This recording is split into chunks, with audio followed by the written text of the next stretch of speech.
আমি ইসরাত জাহান অবন্তী প্রায় 6 বছর পর নিজের একমাত্র মেয়ে আফরাকে নিয়ে নিজ দেশে ফিরে এলাম। ভাবতেই অবাক লাগছে, আমি এই 6 বছর বিদেশে একা ছিলাম। মাকে ছাড়া আমি একটা দিনও থাকতে পারতাম না, আর সেই আমি কিনা এতগুলো দিন মাকে ছাড়া ছিলাম। এয়ারপোর্ট থেকে সোজা গাড়ি নিয়ে হোটেলে চলে গেলাম।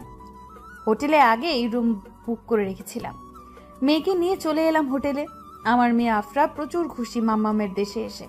হোটেলে আসতে না আসতেই আফরা বায়না ধরেছে ঘুরতে বের হবে। সত্যি কথা বলতে আমার মেয়ের জন্যই আজ এতদিন পর দেশে আসা, কারণ আফরা তার জন্মদিনের গিফট হিসেবে তার মাম্মামের দেশে আসতে চেয়েছে। হোটেল এসে ফ্রেশ হয়ে আফরাকে নিয়ে ঘুরতে বের হলাম। আফরাকে চিড়িয়াখানা ঘুরতে দেখাতে নিয়ে গেলাম। আফরা চিড়িয়াখানায় গিয়ে বাঘ, হরিণ, হাতি, বানর আরো অনেক কিছু দেখে খুব আনন্দ পাচ্ছে। চিড়িয়াখানা থেকে গেলাম শিশু পার্ক, তারপর হোটেলে ফিরে এলাম। আফরা হোটেলে আসতেই চাইছিল না, আরো কিছু নাকি ঘুরবে সে। অনেক বুঝিয়ে ওকে নিয়ে হোটেলে ফিরলাম। পরদিন সকালে ব্রেকফাস্ট করে আজও আফরাকে নিয়ে বের হলাম। অনেক জায়গা ঘুরলাম আজ আফরাকে নিয়ে। হোটেল ফেরার পথে একটা পার্কে বসলাম আফরাকে নিয়ে। এই পার্কে অনেকগুলো স্মৃতি রয়েছে যেগুলো আজও ভুলতে পারিনি আমি। পুরনো কথাগুলো ভাবছিলাম, তখন আফরা বলে ওঠে যে আইসক্রিম খাবে। ওকে আইসক্রিম কিনে দিয়ে ওকে নিয়ে ফিরে এলাম হোটেলে।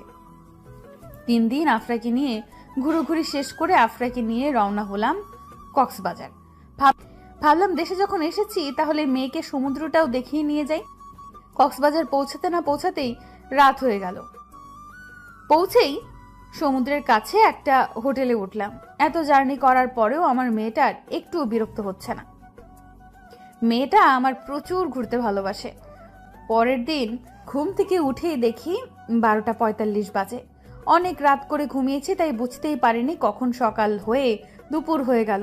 আফরাকে নিয়ে একদম দুপুরের খাওয়া দাওয়া করে বিকেলের দিকে বের হলাম ঘুরতে। আফরা সমুদ্রের পাড়ে এসেই এদিক ওদিক ছোটাছুটি করছে, আর ওর সাথে আমিও ছোটাছুটি করছি। আফরার সামনে ছুটে যেতেই একটা লোকের সাথে ধাক্কা খেলো। লোকটা ফোনে কথা বলতে বলতে আসছিল। আফরার সাথে ধাক্কা খেয়ে লোকটার হাত থেকে ফোনটা পড়ে গেল। আমি তাড়াতাড়ি গিয়ে ফোনটা মাটি থেকে তুলে লোকটার দিকে এগিয়ে দিয়ে বললাম, সরি স্যার, আসলে আমার মেয়ে বুঝতে পারেনি, ও না বুঝে আপনাকে ধাক্কা দিয়ে ফেলেছে। I am extremely sorry, please কিছু মনে করবেন না। কথাগুলো বলে আমি লোকটার দিকে তাকাতেই অবাক হয়ে গেলাম।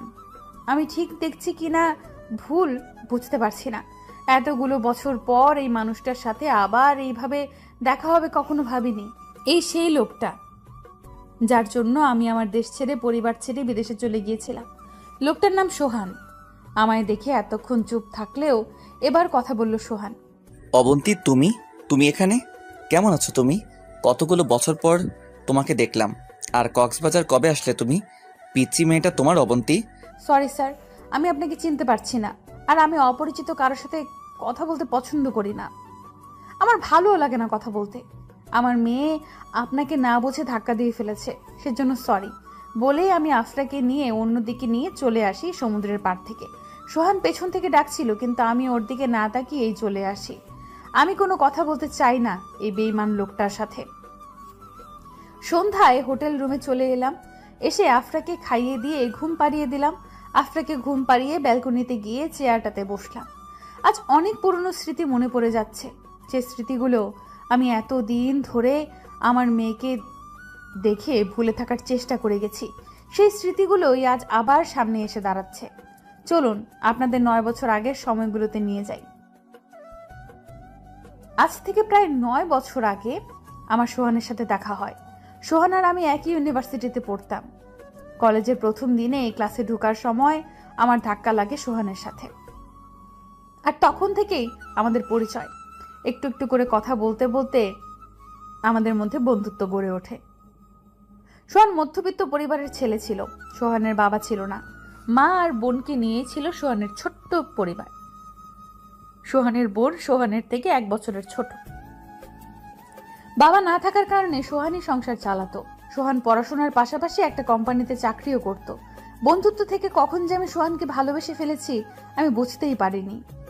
সোহানকে অনেকবার বলতে গিয়েও আমি বলতে পারিনি ওকে আমি ভালোবাসি।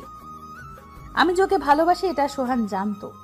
আমাদের বন্ধুরাই ওকে বলেছিল যে আমি ওকে ভালোবাসি, কিন্তু বলতে পারছি না। কয়েকদিন পর আমাদের ডিপার্টমেন্ট থেকে ঠিক করা হয় যে পিকনিকে যাবে। সবাই মিলে ঠিক করা হয় যে আমরা কক্সবাজার যাব 3 দিনের জন্য। আমরা সবাই খুব আনন্দে ছিলাম এটা নিয়ে, কিন্তু হঠাৎ করে আমার সব আনন্দ শেষ হয়ে যায়, কারণ সোহান বলে যে সে আসবে না। ভাবলাম সোহান না গেলে আমি গিয়ে কি করব, তাই আমিও বলে আসলাম যে আমিও যাব না। আমি মন খারাপ করে চলে আসলাম, কারোর সাথে কোনো কথা না বলি। আমার বন্ধুরা, এমনকি সোহানও বুঝতে পেরেছিল যে আমিও যাবো না। পরের দিন কলেজে পিকনিকে যাওয়ার জন্য টাকা জমা দেওয়ার কথা। আমি টাকা নিয়েই কলেজে আসলাম। ভাবলাম যদি সোহান যায় তাহলে টাকা জমা দেব, তা না হলে দেব না। কলেজে যেতেই আমার বান্ধবী তানিশা বলল যে সোহানও যাবে, ওরা নাকি ওকে রাজি করিয়েছে। কথাটা শুনেই খুশিতে নাচতে আরম্ভ করলাম, আর নাচতে নাচতে সেই সোহানের গায়ে গিয়ে পড়লাম সবার সামনে। সোহান তাল সামলাতে না পেরে আমায় নিয়েই মাটিতে পড়ে গেল। এতটা খুশি হয়েছিলাম তখন যে ইচ্ছে করছিল সোহানের গালে চুমু দিয়ে দেই। আমি যে সোহানের উপর পড়ে গিয়েছি সেদিকে আমার খেয়ালই ছিল না। আমি যেন একটা অন্য জগতে চলে গেছি, যেখানে আমি আর সোহান ছাড়া আর কেউ নেই। লাফানোর সময় তো একটু দেখে লাফাবে নাকি? এইভাবে আমার উপর পড়েই থাকবে নাকি তুমি? সবাই দেখছে তো আমাদের, সবাই কিন্তু অন্য কিছু মাইন্ড করবে। অবন্তী, উঠো। সোহানের কথায় যেন আমি বাস্তবে ফিরে এলাম, সাথে একটু লজ্জাও পেলাম। এতক্ষণ ধরে সবাই দেখছিল আমাদের, আমার বন্ধুরা অনেক ফাজলামি করছিল। পিকনিকের টাকা জমা দিয়ে বাসায় চলে আসলাম। পরের দিন সন্ধ্যায় আমরা পৌঁছে গেলাম কক্সবাজার সমুদ্র সৈকতে। পৌঁছার পর হোটেলে গিয়ে ফ্রেশ হয়ে বন্ধুরা সবাই মিলে সমুদ্র পাড়ে গেলাম। রাতে সমুদ্রটা অনেক সুন্দর লাগে দেখতে। সবাই অনেক মজা করছে, গান গাইছে, নাচছে। আমি শুধু বসে বসে দেখছি সোহানকে। সোহানের হাসিটা খুব সুন্দর। সোহানকে দেখছি আর ভাবছি যে এবার আমাকে বলতেই হবে ওকে আমি ভালোবাসি। অনেক রাত হয়েছে দেখে সবাই এক এক করে রুমে চলে যাচ্ছে, আর আমিও চলে আসলাম। রুমে এসে ভাবতে লাগলাম কি করে সোহানকে বলবো ভালোবাসার কথা। রুমে পায়চারি করতে দেখে বান্ধবীরা জিজ্ঞেস করলো আমার কি হয়েছে। আমি তাদের উত্তরে বলে দিলাম কি ভাবছি। তারা শুনে হা হা করে হেসে দিল। তাতে আমারও খুব রাগ হলো। আমি বাইরে চলে আসতে চাইলে সবাই আমায় আটকে দেয়, আর বলে যে ওরা নাকি আমায় কাল হেল্প করবে সোহানকে কথাটা বলতে। সকালে আমরা সবাই মিলে ঘুরতে বের হলাম। যা যা দেখার আছে প্রায় সবই দেখে এলাম, কারণ আমরা কাল সকালেই ঢাকায় ফিরে যাব। আমাদের 3 দিন থাকার কথা থাকলেও আর থাকা হলো না। সারাদিন ঘুরে ফিরে এসে আমরা সমুদ্র পাড়ে বসে আড্ডা দিতে লাগলাম। আজ আমরা সারা রাত আড্ডা দিব। গল্প করার সময় হঠাৎ করে সোহান উঠে চলে যায়, কিন্তু কেন চলে যায় বুঝতে পারলাম না। কিছুক্ষণ পরে আমার বান্ধবী তানিশা আর বন্ধু রনি আমায় বলে ওদের সাথে আসতে। আমি ওদের কথা শুনে ওদের সাথে আসি। আমরা যে হোটেলে উঠেছি সেই হোটেলের পাশে একটা ছোট্ট ক্যাফে আছে। ক্যাফেটা ছোট হলেও অনেক সুন্দর। ক্যাফের ভেতরে যেতেই তানিশা আমার চোখ বেঁধে দিল। বুঝতে পারলাম না যে কেন বেঁধে দিল আর কেনই বা আমাকে এখানে নিয়ে এলো। অনেকবার জিজ্ঞেস করার পরেও তানিশা বা রনি কেউ কিচ্ছু বলল না। উল্টো রনি আমায় ধমক দিয়ে চুপ করে থাকতে বলল। ওরা আমায় চোখ বাঁধা অবস্থাতেই কোথা থেকে একটা নিয়ে যাচ্ছে, কোথায় নিয়ে যাচ্ছে সেটা জানি। হঠাৎ করে ওরা আমায় নিয়ে থেমে গেল। একটু পরে কেউ বলে উঠল, কি জানি কেমন করে পাতা পড়ে গেছি আমি পুরোটাই। চুপি চুপি মন বলে সারাক্ষণ আমি তোমাকে চাই। আই লাভ ইউ অবন্তী, আমি সত্যি তোমায় অনেক ভালোবাসি। তুমিও কি ভালোবাসবে আমায়? এবার তানিশা আমার চোখটা খুলে দিল। চোখ খুলেই দেখি সোহান আমার সামনে হাঁটু গেড়ে লাল গোলাপ নিয়ে বসে আছে। সোহান আমায় ভালোবাসবে এটা শুনেই আমি থমকে গেছি। সোহান নিজে থেকে আমায় প্রপোজ করলো। আমি হা হয়ে সোহানের দিকে তাকিয়ে আছি দেখে সোহানও আবার বলল, আমি হা হয়ে সোহানের দিকে তাকিয়ে আছি দেখে সোহান আবারও বলল যে অবন্তী ভালোবাসবে আমায়। আমি হয়তো তোমার বাবার মতো তোমায় রানী করে রাখতে পারবো না, কিন্তু আমার ছোট্ট রাজ্যে তোমায় ভালোবাসা দিয়ে রানী করে রাখবো। আমি হয়তো অন্যদের মতো তোমায় প্রতিদিন দামি রেস্টুরেন্টে নিয়ে যেতে পারবো না, কিন্তু তোমার সাথে প্রতিদিন হুটখোলা রিকশায় চড়ে বা রাস্তা দিয়ে হেঁটে হেঁটে বাদাম খাওয়াতে পারবো। তুমি কি ভালোবেসে আমার হাতটা ধরবে অবন্তী? কথা দিচ্ছি তোমায় কখনো তোমার হাতটা ছাড়বো না আমি। আমি সোহানের কথা শুনে সোহানকে জড়িয়ে ধরে ছোট বাচ্চাদের মতো কেঁদে দিলাম। সোহান ওর দুটো হাত দিয়ে শক্ত করে আমায় জড়িয়ে নিল ওর বুকে। সোহান আমাকে ওর বুকে রেখেই বলে উঠল, এইভাবে কি কেঁদেই যাবে নাকি আমার কথাগুলোর উত্তর দিবে? কিছু না বলে শুধু কেঁদেই যাচ্ছ। আমি কি তোমায় মেরেছি নাকি এইভাবে কাঁদছো? তুমি কি আমার হাতটা ধরবে না? ভালোবাসবে না আমায়? আমিও ভালোবাসি তো তোমায়, অনেক অনেক ভালোবাসি।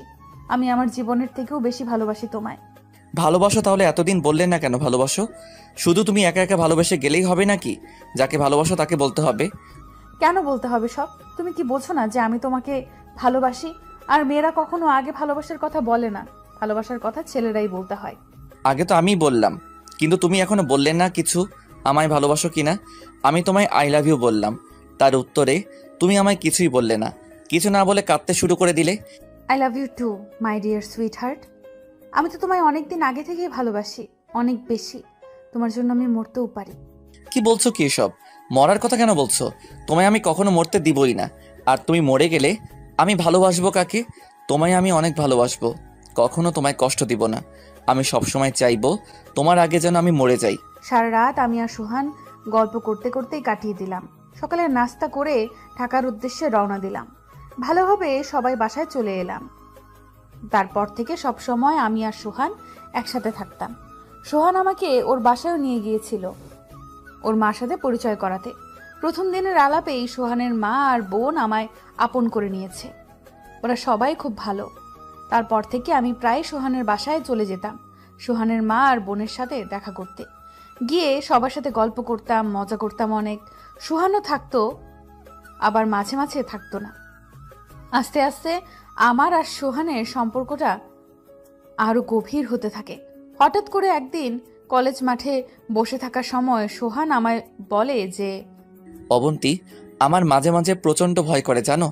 আমার সব সময় মনে হয় যে আমি হয়তো তোমায় হারিয়ে ফেলবো। তোমায় ছাড়া আমি থাকতে পারবো না অবন্তী, বিশ্বাস করো। আমি মরে যাব তোমায় ছাড়া। মরার কথা বলবে না আর কখনো। আমার খারাপ লাগে তুমি মরার কথা বললে। কেন বলো তুমি মরার কথা? আর আমি তোমায় ছেড়ে কোথাও যাব না। তোমার থেকে দূরে গেলে তো আমি। বলার আগেই সোহান আমার মুখে হাত দিয়ে আটকে দেয় আর বলে যে আর কিছু বলবে না তুমি, বলেই জড়িয়ে ধরে। তারপর আমরা আর কিছুক্ষণ বসে থাকার পর বাসায় চলে যাই। পরের দিন সোহান আর কলেজে আসেনি, কারণ ও যে কোম্পানিতে চাকরি করে সেখানে এখন কাজের চাপ বেশি। আর তাছাড়া সোহান অনেকদিন ছুটি কাটিয়েছে। ফোনেই কথা হতো আমাদের। সোহানের যেদিন খুব বেশি দেখতে ইচ্ছে করতো আমায়, সেদিন সোহান আমাদের বাসার সামনে এসে আমায় ফোন দিয়ে বলতো বারান্দায় দাঁড়াতে, তারপর দূর থেকে দেখেই চলে যেত। এইভাবেই আমাদের সম্পর্কটা চলতে থাকে। আমাদের সম্পর্কের যখন 1 বছর পূর্ণ হয়, সেদিন সোহান আমায় নিয়ে ঘুরতে বের হয়েছিল। সেদিন সে আমায় একটা শাড়ি আর চুড়ি গিফট করেছিল। সেদিনটা অনেক আনন্দে মজা করে কাটিয়েছিলাম আমরা দুজন দুজনের অনেকটা কাছে চলে এসেছিলাম। আমাদের মধ্যে ঝগড়াঝাঁটি, মান অভিমান, রাগ সবই ছিল। সেই সাথে ভালোবাসাটাও আরো বেশি ছিল। দেখতে দেখতে আরো 1 বছর পার হয়ে গেল আমাদের সম্পর্কে। এই বছর আমি সোহানকে সারপ্রাইজ দিয়েছি। আমি একটা লাল বেনারসি, হাতে চুড়ি, চোখে কাজল, হালকা লিপস্টিক দিয়ে বেরিয়ে পড়লাম। আজ আমি বেনারসি পরেছি, তার কারণ হচ্ছে আমি আজ সোহানকে বিয়ে করব। এই কথাটা সোহান জানে না, জানলে সোহান আসবে না, তাই ওকে আগে থেকে বলিনি। শুধু আমার খুব কাছের কয়েকজন বন্ধু জানে, তারাই সোহানকে কাজী অফিসে আসতে বলেছে। আমি একটা রিক্সা নিয়ে চলে এলাম কাজী অফিস। আমি এসে দেখি সবাই চলে এসেছে, এমনকি সোহানও চলে এসেছে। সোহান আমায় এইভাবে দেখে একদম ভ্যাবাচাকা খেয়ে গেছে। আমায় এইভাবে দেখে সোহান একটু হলেও ঘটনাটা আন্দাজ করতে পেরেছে, তাই কোনো কথা না বলে আমার হাত ধরে টেনে বাইরে নিয়ে এলো। এসে বলল, তুমি কি করতে চাইছো বলো তো? এসবের মানে কি? ওরা সবাই আমায় মিথ্যা বলে এখানে নিয়ে আসলো, কিন্তু কেন? তুমি তো বলতে পারতে আমায়। বলনি কেন যে তুমি আজ আমায় বিয়ে করতে চাও? তুমি ওদের বলেছো মিথ্যা বলতে, তাই না? এসব কেন করছো তুমি? তুমি আমায় বিয়ে করতে চাও, আমায় আগে বলতে পারতে। আমি নিজে গিয়ে তোমার বাবা মা ভাই সবার সাথে কথা বলতাম। এইভাবে লুকিয়ে কেন করতে চাইছো? তুমি একটু থামবে? আমায় বলার সুযোগ না দিলে আমি কিভাবে বলবো বলো তো? আর তুমি এভাবে রেগে কেন যাচ্ছ? আমি কি এমন করেছি? তুমি এত কিছু ঠিক করে ফেললে, আমায় একবারও বলার প্রয়োজন মনে করলে না? কেন আমায় আগে বললে কি হতো? আর আমি বুঝতে পারতেছি না যে লুকিয়ে বিয়ে কেন করতে হবে। তোমার বাড়ির লোক মানবে না? আমি জানি না মানবে কি মানবে। তোমায় আগে বলিনি, তার কারণ হচ্ছে আগে বললে তুমি কিছুতেই রাজি হতে না আসতে। আর তুমি না ভয় পাও যে আমি হারিয়ে যাব তোমার থেকে? তুমি যাতে এই ভয়টা না পাও সেজন্যই আজকে এই কাজটা। তোমার বাড়ির লোক জানতে পারলে কি হবে একবারও ভেবে দেখেছো? তাছাড়া আমার মা আছে, আমি আমার মাকে না জানিয়ে কিভাবে করব? তুমি মাকে নিয়ে ভাবছো যে মা রাজি হবে কিনা? ওকে দাঁড়াও, আমি তোমার সব ভাবনা দূর করে দিচ্ছি। আমি ফোনটা বের করে শিলার, সোহানের বোনের ফোনে কল দিলাম। ফোন দিয়ে মার সাথে কথা বলিয়ে দিলাম। মা সোহানকে বলল যে মা রাজি, মার কোনো আপত্তি নেই। আমি তো মাকে কিছু বলিই নাই, তাহলে মা আগে কেন বললো যে যা করতে গেছিস করে ফেল, আমার কোনো আপত্তি নেই? মা কি আগে থেকে সবটা জানতো অবন্তী? হ্যাঁ, মা সবটা জানতো, আর আমি মাকে বলেই সব করেছি। মাকে না জানিয়ে কিছু করিনি। এখন যদি তুমি আমায় ভালোবাসো তাহলে ভেতরে চলো, কাজটা শেষ করব। আর যদি না বাসো তাহলে ভেতরে আসার দরকার নেই। এইভাবে না বললে সোহান কিছুতেই রাজি হতো না, আমি জানি। সোহান কিছু না বলে শুধু আমায় একবার জড়িয়ে ধরে বলল যে আমায় ও অনেক ভালোবাসে। তারপর আর কিছু না বলে আমায় ভেতরে নিয়ে গেল। কিছুক্ষণ পরেই আমাদের বিয়েটা সম্পূর্ণ হয়ে গেল। তারপর সোহান আমাকে আমার বাসায় রেখে আসতে চাইলে, কিন্তু আমি তাতে রাজি হলাম না। আমি বললাম যে আমি সোহানের সাথেই যাব। আমার কথা শুনে সোহান, আমি কিন্তু বুঝতে পারতেছি তুমি আর কি করতে চাইতেছো। প্লিজ অবন্তী, যেটা করতে চাইতেছো সেটা কইরো না। এসব চিন্তা মাথা থেকে ঝেড়ে ফেলে দাও প্লিজ। তুমি বিয়ে করতে চাইতেছিলে, আমি করেছি তো। তোমার কথা আমি রেখেছি, এবার তুমি আমার কথা রাখো। বাসায় চলে যাও তুমি, আমার সাথে যেতে হবে না। আর আমার বাসায় মা বোন আছে, কি ভাববে? না আমি যাব না বাসায়, তোমার সাথেই যাব আমি। আর তোমার বাসায় মা, ছোট আপু, কেউই আমি জানি না। যদি আমায় তোমার সাথে নিয়ে না যাও তাহলে আমি এখানে থাকবো, কোথাও যাব না আমি। এমন কেন করো বলো তো? সব সময় শুধু পাগলামি। তুমি প্রচুর আনন্দ পাও আমার সাথে এমন করে, তাই না? সব সময় শুধু মাথায় উল্টাপাল্টা চিন্তা নিয়ে ঘোরাঘুরি করে। হ্যাঁ তাই, আমি শুধু তোমার হতে চাই, একদম পুরোপুরিভাবে তোমার হতে চাই, শুধু তোমার। তুমি তোমার করে নাও না প্লিজ সোহান। আমার বাসায় তো যাবে তুমি, চলো আগে বাসায় চলো। অনেকক্ষণ থেকে কিছু খাওয়া হয় না তোমার, খিদে পেয়েছে তোমার। বাসায় গিয়ে সব কথা হবে, চলো। তুমি এত জেদি কেন বলো তো? কি সব জিনিস নিয়ে জেদ ধরো? কিছু বললাম না সোহানের কথা শুনে। সোহান একটা রিক্সার ডাক দেয় আর আমরা দুজন রিক্সা করে আমার শ্বশুর বাড়ি মানে সোহানের বাড়ি পৌঁছে যাই। সোহান বাসায় গিয়েই আগে রান্নাঘরে চলে যায়। সোহান খুব ভালো রান্না করতে পারে, কিন্তু আমি পারি না। আমাকে কখনো মা রান্নাঘরে যেতেই দেয়নি। রান্নাঘরে গিয়ে দেখি সোহান নুডলস রান্না করছে। সোহানকে পেছন থেকে জড়িয়ে ধরে বললাম, নুডলস কেন রান্না করছো? তুমি তো নুডলস পছন্দ করো না বেশি একটা, তাহলে অন্য কিছু করতে, ভাত রান্না করতে, তা না হলে খিচুড়ি রান্না করতে।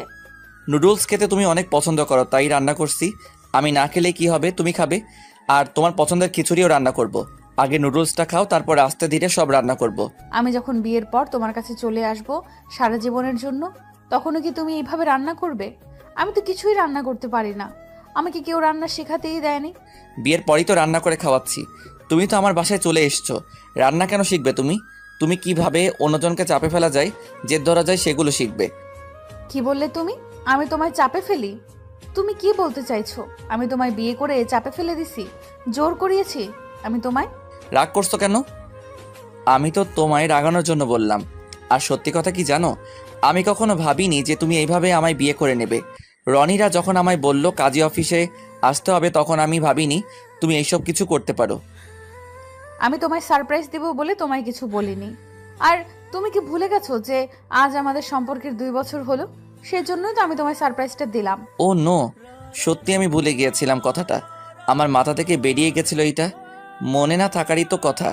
সকাল থেকে যে ভাবে তুমি আমায় সারপ্রাইজ দিচ্ছ বাবা, একটার পর একটা দিয়েই যাচ্ছ। কি করে আর মনে থাকবে বলো? হয়েছে, এখন আর নিজের দোষটা ঢাকতে হবে না। এখন ছাড়ো আর নুডলসটা রান্না করো। আমার সত্যি খুব খিদে পেয়েছে, না খাইয়ে রাখবে আজ মনে হচ্ছে। হ্যাঁ তাই করব। খেতে দিব না আজ, পারলে নিজে রান্না করে খাও। বিয়ে করছে কোথায় স্বামীকে রান্না করে খাওয়াবে, তা না করে উল্টো স্বামীকেই হুকুম করছে। আমি রান্না করতে পারি না। ওকে, আমি খাবার না খেয়েই থাকবো। আজ খাবার না খেলেও চলবে আমার, কারণ আমি তো আজ আদর খাবো। হোয়াট? তুমি আমায় মেরে ফেলতে চাইছো নাকি? কি যা তা বলে যাচ্ছ তখন থেকে? কিসের আদর খাবে তুমি? হোয়াট? তুমি আমায় মেরে ফেলতে চাইছো? কি যা তা বলে যাচ্ছ তখন থেকে? কিসের আদর খাবে তুমি? দেখো, তোমার সব কথা আমি শুনি আর রাখিও। তুমি আমার একটা কথা রাখো প্লিজ। আমি তোমার কোনো কথা শুনবো না। আমরা তো বিয়ে করে নিয়েছি, তাই না? তাহলে কেন এত ভয় পাচ্ছ তুমি? আচ্ছা, তুমি কি চাও না আমায় তোমার করে নিতে? দূরে সরিয়ে দিতে চাও তুমি আমায়? না, দূরে সরিয়ে দিতে চাই না আমি। তুমি ঝোঁকের বসে যা যা করছো সেগুলো কি ঠিক হচ্ছে? পরে তুমি নিজেই আমার আফসোস করবে না তো? পরে যদি তোমার বাবা আমাদের বিয়েটা মেনে না নেয় তখন কি করবে? কি হবে তখন একবারও ভেবেছো তুমি? মানবে না কেন? বাবা আমায় প্রচুর ভালোবাসে, আর আমি বাবা মার একমাত্র মেয়ে। তা তো চাইবে না যে তাদের মেয়ে কষ্ট পাক। তাছাড়া তোমায় না মানার তো কোনো কারণ দেখছি না আমি। কারণ আছে অবন্তী, অনেক কারণ আছে, কিন্তু সেগুলো তুমি দেখতে চাইছো না। তুই যতই বলো তোমার বাবা আমায় মেনে নেবে, কিন্তু আমি জানি তারা আমায় মানবে না। অনেক কথা হয়েছে, এবার প্লিজ খেতে দাও। আমার এখন সত্যি সত্যি খুব খিদা পেয়েছে।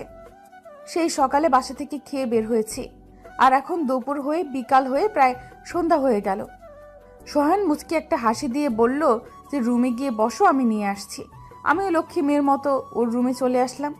আমি সোহানের বলা কথাগুলো ভাবছি, ও কি বলতে চাইছে সেটা খুব ভালো করে বুঝতে পেরেছি। আমার বাবা নিজের ব্যবসা আছে, ঢাকার সফল ব্যবসায়ীদের মধ্যে একজন, আর সোহান মধ্যবিত্ত পরিবারের ছেলে। এটাই সোহান আমায় বোঝাতে চাইছিল এতক্ষণ। এইটা নিয়ে সোহান সবসময় চিন্তা করে যায়। আমি আগে থেকেই জানতাম সোহান আমাদের মতো না, তবুও ওকে ভালোবেসেছি আমি। ভালোবাসা তো আর ধনী গরিব দেখে হয় না। আনমনে এই কথাগুলো ভাবতে ভাবতেই সোহান হাজির নুডলস নিয়ে। প্লেটটা আমি নিতে চাইলাম, কিন্তু সোহান আমায় ধরতে দিল না। সোহান নিজেই আমায় খাইয়ে দিল, কিন্তু সোহান নিজে খেলো না, কারণ সোহান নুডলস পছন্দ করে না। তাই আমি আর ওকে জোরও করলাম না। তারপর সোহান আমায় ফ্রেশ হয়ে নিতে বলল। আমি আসার সময় আমার ব্যাগে একটা জামা নিয়ে আসছিলাম, ফ্রেশ হয়ে সেটাই পরে নিলাম। আমি ওয়াশরুম থেকে বের হতেই সোহান বলল, তুমি তো আজ সত্যি আর বাসায় যাবা না, তোমার কথাটাই রাখতে হলো। তুমি তো আর আমার কথা রাখবে না। তুমি দরজাটা লাগিয়ে দাও, আমি একটু বাইরে যাব। আমি ছাড়া কেউ দরজা নক করলে খুলবে না, আর আমি বাইরে থেকে লক করে যাব, তাই হয়তো কেউ নক করবেও না। আর যদিও করে খুলবে না, আমি এখনই চলে আসবো। বলেই সোহান আমার কপালে একটা চুমু দিয়ে চলে গেল। আমি দরজা লক করে দিয়ে টিভিটা একটু অন করে দেখতে বসলাম। টিভি দেখতেই হঠাৎ মনে হলো রাতের রান্না তো সোহান করেনি, তাই আমি চলে গেলাম রান্নাঘরে। গিয়ে ভাবতে লাগলাম কি রান্না করা যায়। সোহান খিচুড়ি খেতে খুব পছন্দ করে, তাই ঠিক করলাম খিচুড়ি রান্না করব। ঝটপট ফোন নিয়ে ইউটিউবে গেলাম, খিচুড়ি রান্না করার রেসিপি দেখতে লাগলাম। তারপর যা যা লাগবে সব হাতের কাছে রাখলাম। ইউটিউব দেখে রান্না করতে শুরু করলাম। হঠাৎ করে গাজর কাটতে গিয়ে হাতটা কেটে গেল। যেখানে কেটে গেছে সেখানে খুব জ্বালা করছিল, তবুও নিজের ভালোবাসার মানুষটার জন্য হাত কেটে হাত পুড়িয়ে রান্নাটা করেই ফেললাম। আমার খিচুড়ি রান্না করা শেষ হয়ে গেল, কিন্তু এখনো সোহান আসছে না। সেই 7টার সময় বের হয়ে গেছে, এখন 8:30 বাজে, এখনো আসছে না। এখন একটু একটু ভয় করছে। সোহানকে ফোন দিলাম, কোথায় তুমি? এখনো আসছো না কেন? আমায় একা রেখে গেছো, মনে নেই তোমার? আমার ভয় করছে তো একা একা থাকতে, বলেই কেঁদে ফেললাম। আরে আরে কাঁদছো কেন? কেঁদো না, আমি চলে আসছি তো। তুমি দরজাটা খুলে দেখো, আমি চলে আসছি। আমি আর কিছু না, সোজা দরজার সামনে গিয়ে দরজাটা খুললাম। সত্যি সত্যি সোহান চলে আসছে। আমায় কাঁদতে দেখে সোহান আমায় তার বুকে টেনে নেয়। পাগলি, কাঁদছো কেন? এইটুকুতে কাঁদতে হয় নাকি? আমি তো আটকে গিয়েছিলাম একটা বন্ধুর সাথে দেখা হয়ে যাওয়াতে। আমি তো আর ওকে বলতে পারবো না যে আমি আমার বউকে বাসায় একা রেখে গেছি, কারণ ওরা তো আর জানে যে আজ আমি বিয়ে করেছি আর বউ আমার বাসায়। আর কখনো আমায় একা রেখে যাবে না, বলে দিলাম। এবার চলো রান্নাঘরে, আমি আজ খিচুড়ি রান্না করেছি, চলো দেখবে। তুমি খিচুড়ি রান্না করেছো? তুমি তো রান্না করতে পারো না, তাহলে কেমনে রান্না করলে? কোন রেস্টুরেন্ট থেকে আনিয়েছো বলো তো? কোনো রেস্টুরেন্ট থেকে আনাইনি, সত্যি বলছি আমি রান্না করেছি। আর রান্না করতে গিয়ে আমার হাতটাও কেটে গেছে, দেখো। আমার হাত কেটে গেছে শোনাতে সোহান রেগে গেল। রেগে আমায় বকতে শুরু করলো যে কেন আমি রান্না করতে গেছি, কেন রান্না করলাম। আর দেখলো যে আমি এখনো হাতে ব্যান্ডেজ করিনি, সেটা দেখে যেন আরো রেগে গেল। বকতে বকতে আমার হাতে সোহান ব্যান্ডেজ করে দিল, আর বলল আমি যেন আর পাকনামো করে রান্না করতে না যাই। পরে সোহান ফ্রেশ হতে গেলে আমি রান্নাঘরে গিয়ে দুজনের জন্য এক প্লেটে খিচুড়ি নিয়ে আসলাম। আমি নিজের হাতে ওকে খাইয়ে দিতে লাগলাম। সোহান খাচ্ছে, কিন্তু একবারও আমায় খেতে বলছে না। আমিও কিছু বললাম না। সোহান খাবার শেষ করে উঠে পানি খেতে চলে গেল, আর আমিও হাত ধুয়ে এসে ওর পাশে বসলাম আর বললাম, কেমন হয়েছে? কিছু বললে না তো, আর আমাকে তো খেতে বললে না। আমার কি খিদে পায়নি? খাইয়েও দিবে না আমায়? আমার কিন্তু অনেক খিদা পেয়েছে। ভালো হয়েছে তো, দাঁড়াও আমি নিয়ে আসছি। তুমি উঠবে না কিন্তু এখান থেকে, চুপচাপ বসে থাকো। প্রায় 15 মিনিট পর সোহান আসলো খাবার নিয়ে, কিন্তু খিচুড়ি না, বিরিয়ানি। বিরিয়ানি দেখে আমি ওকে জিজ্ঞেস করলাম, বিরিয়ানি কেন, খিচুড়ি কোথায়? আর তুমি বিরিয়ানি কখন আনলে? আমি তো দেখিনি। আমি বিরিয়ানি খাবো না, আগে খিচুড়ি খাবো। না, তুমি এটাই খাবে। আমি এইটা নিয়ে আসছি। ভাবছি রাতে রান্না করব না, কিন্তু এসে দেখি তুমি রান্না করে ফেলছো। তাই আর কিছু বলিনি। ফ্রিজে রেখে দিয়েছিলাম আর এখন গরম করে নিয়ে আসলাম। তুমি খাবে না? খাবো তো। খাবো না কেন, দাও খাবো। সোহান আমায় খাইয়ে দেয়। খাবার খাওয়া শেষ হলে সোহান প্লেট রেখে একটু রুমে যায়, আর আমি এই ফাঁকে রান্নাঘরে গিয়ে 1 চামচ খিচুড়ি মুখে দেই। মুখে দেওয়ার পর আমি আর কিছু বলতে পারছি না, এত ঝাল যা বলার বাইরে। ঝালে আমার চোখে পানি চলে এসেছে। আমি তাড়াতাড়ি করে ঝাল কমানোর জন্য ফ্রিজ থেকে ঠান্ডা পানির বোতল বের করে খেতে শুরু করলাম। আমি সোফায় বসে পানি খাচ্ছিলাম আর কাঁদছিলাম। তখন সোহান আসে, এসে দেখে যে আমি কাঁদছি। কি হয়েছে তোমার? আবার কাঁদছো কেন? আমি তো বললাম আমি একটু ওয়াশরুম থেকে আসছি। ভয় পেয়েছো কিছু দেখে? বলো আমায়। তুমি আমায় মিথ্যা কথা কেন বললে? কেন বললে যে খিচুড়ি ভালো হয়েছে? একটুও ভালো হয়নি। এত ঝাল তুমি খেলে কিভাবে? আমায় বললে না কেন যে ঝাল হয়েছে? তাহলেই তোমায় এত ঝাল খেতে হতো না। কেন খাবো না? আমার ভালোবাসার মানুষটা আমার জন্য এত কষ্ট করে রান্না করলো, আর আমি খাবো না? আমি তোমার জন্য সব করতে পারি। তুমি যদি আমায় বিষ দিয়েও খেতে বলো তাহলে আমি তাই খেয়ে নেব। আমি তো 1 চামচ খেয়েই ঝালে কথা বলতে পারছি না, তুমি কিভাবে খেলে? আমি আর কিছুই বলতে পারলাম না। তার আগে সোহান আমার ঠোঁট দুটো ওর দখলে নিয়ে নিল। কিছুক্ষণ পর ছেড়ে দিল। আমি জড়িয়ে ধরলাম সোহানকে। এইভাবে কিছুক্ষণ থাকার পর সোহান ঘুমাতে যেতে বলল যে সে বিছানা ঠিক করে আসছে। বিছানা ঠিক করে আমায় ডাকলো সোহান। আমি বললাম যে একটু পর আসছি। আমি এখন সকালের সেই বেনারসিটা পরবো, সোহানের বউ সাজবো আমি এখন। সকালে যখন পড়েছিলাম তখন তো সোহানের বউ ছিলাম না। সাজ শেষ হয়ে চলে গেলাম সোহানের রুমে। সোহান আমায় এই সাজে দেখে বাইরে চলে যেতে লাগলো, কিন্তু আমি ওর হাতটা ধরে ফেললাম। দেখো অবন্তী, তোমায় আমি আগেও বলেছি আর এখন আবার বলছি, তুমি যেটা করছো ঠিক করছো না কিন্তু। আর কিছু বলার সুযোগ পেল না সোহান, কারণ কিছু বলার আগে ওর ঠোঁট দুটোতে আমি চুমু বসিয়ে দিয়েছি। তারপর আস্তে আস্তে সোহানও আমায় একদম কাছে চলে এলো। তারপর দুজনের মধ্যে হারিয়ে গেলাম। কি হয়েছে বুঝে নিয়েন সবাই। সকালে ঘুম ভাঙার পর দেখি আমি সোহানের বুকের উপর শুয়ে আছি। ঘুমন্ত অবস্থায় সোহানকে কতটা কিউট লাগে। সোহানের কপালে একটা চুমু দিয়ে ফ্রেশ হতে চলে গেলাম, কারণ আজ বাসায় ফিরতে হবে। কাল বাসায় বলে এসেছিলাম যে একটা ফ্রেন্ডের বার্থডে পার্টি আছে। তাড়াতাড়ি ফ্রেশ হয়ে এসে সোহানকে ডেকে তুলে দিলাম। ঘুম থেকে উঠেই আবার দুষ্টুমি শুরু করে দিয়েছে বদমাসটাকে জোর করেই ফ্রেশ হতে পাঠালাম। এমনিতেই অনেকটা দেরি হয়ে গেছে ঘুম থেকে উঠতে। সোহান ফ্রেশ হয়ে এসে চা করতে চলে গেল আর বলল যে চা খেয়েই আমাকে রেখে আসবে বাসায়। আমিও কিছু না বলে সোফায় গিয়ে বসলাম। তারপর চা খেয়ে বেরিয়ে পড়লাম। সোহান আমার বাসার সামনে রেখে ওর অফিসে চলে গেল। আজ আমি অনেক খুশি, এত খুশি কি আর বলবো। কাউকে বলে বোঝাতে পারবো না যে আমি ঠিক কতটা খুশি কাউকে বলে বোঝাতে পারবো না। পরের দিন কলেজে যাওয়ার সাথে সাথে বন্ধুরা ট্রিট দে করে মাথাটা খারাপ করে দিচ্ছিল। আমি জানি ওদের ট্রিট না দেওয়া পর্যন্ত ওরা আমায় ছাড়বে না, তাই ওদের একটা রেস্টুরেন্টে নিয়ে গেলাম। আর ওদের রেস্টুরেন্টে নিয়ে যাওয়ার মানে আমার পার্টস একদম ফাঁকা। হারামিগুলো খাচ্ছে আর সোহানকে ভিডিও কলে দেখাচ্ছে আর বলছে যে তোর বউয়ের সব টাকা আজকে শেষ করে দিলাম। সোহান শুধু মুচকি মুচকি হাসছে। সোহানের সাথে আমার প্রায় 3 দিন দেখা হতো।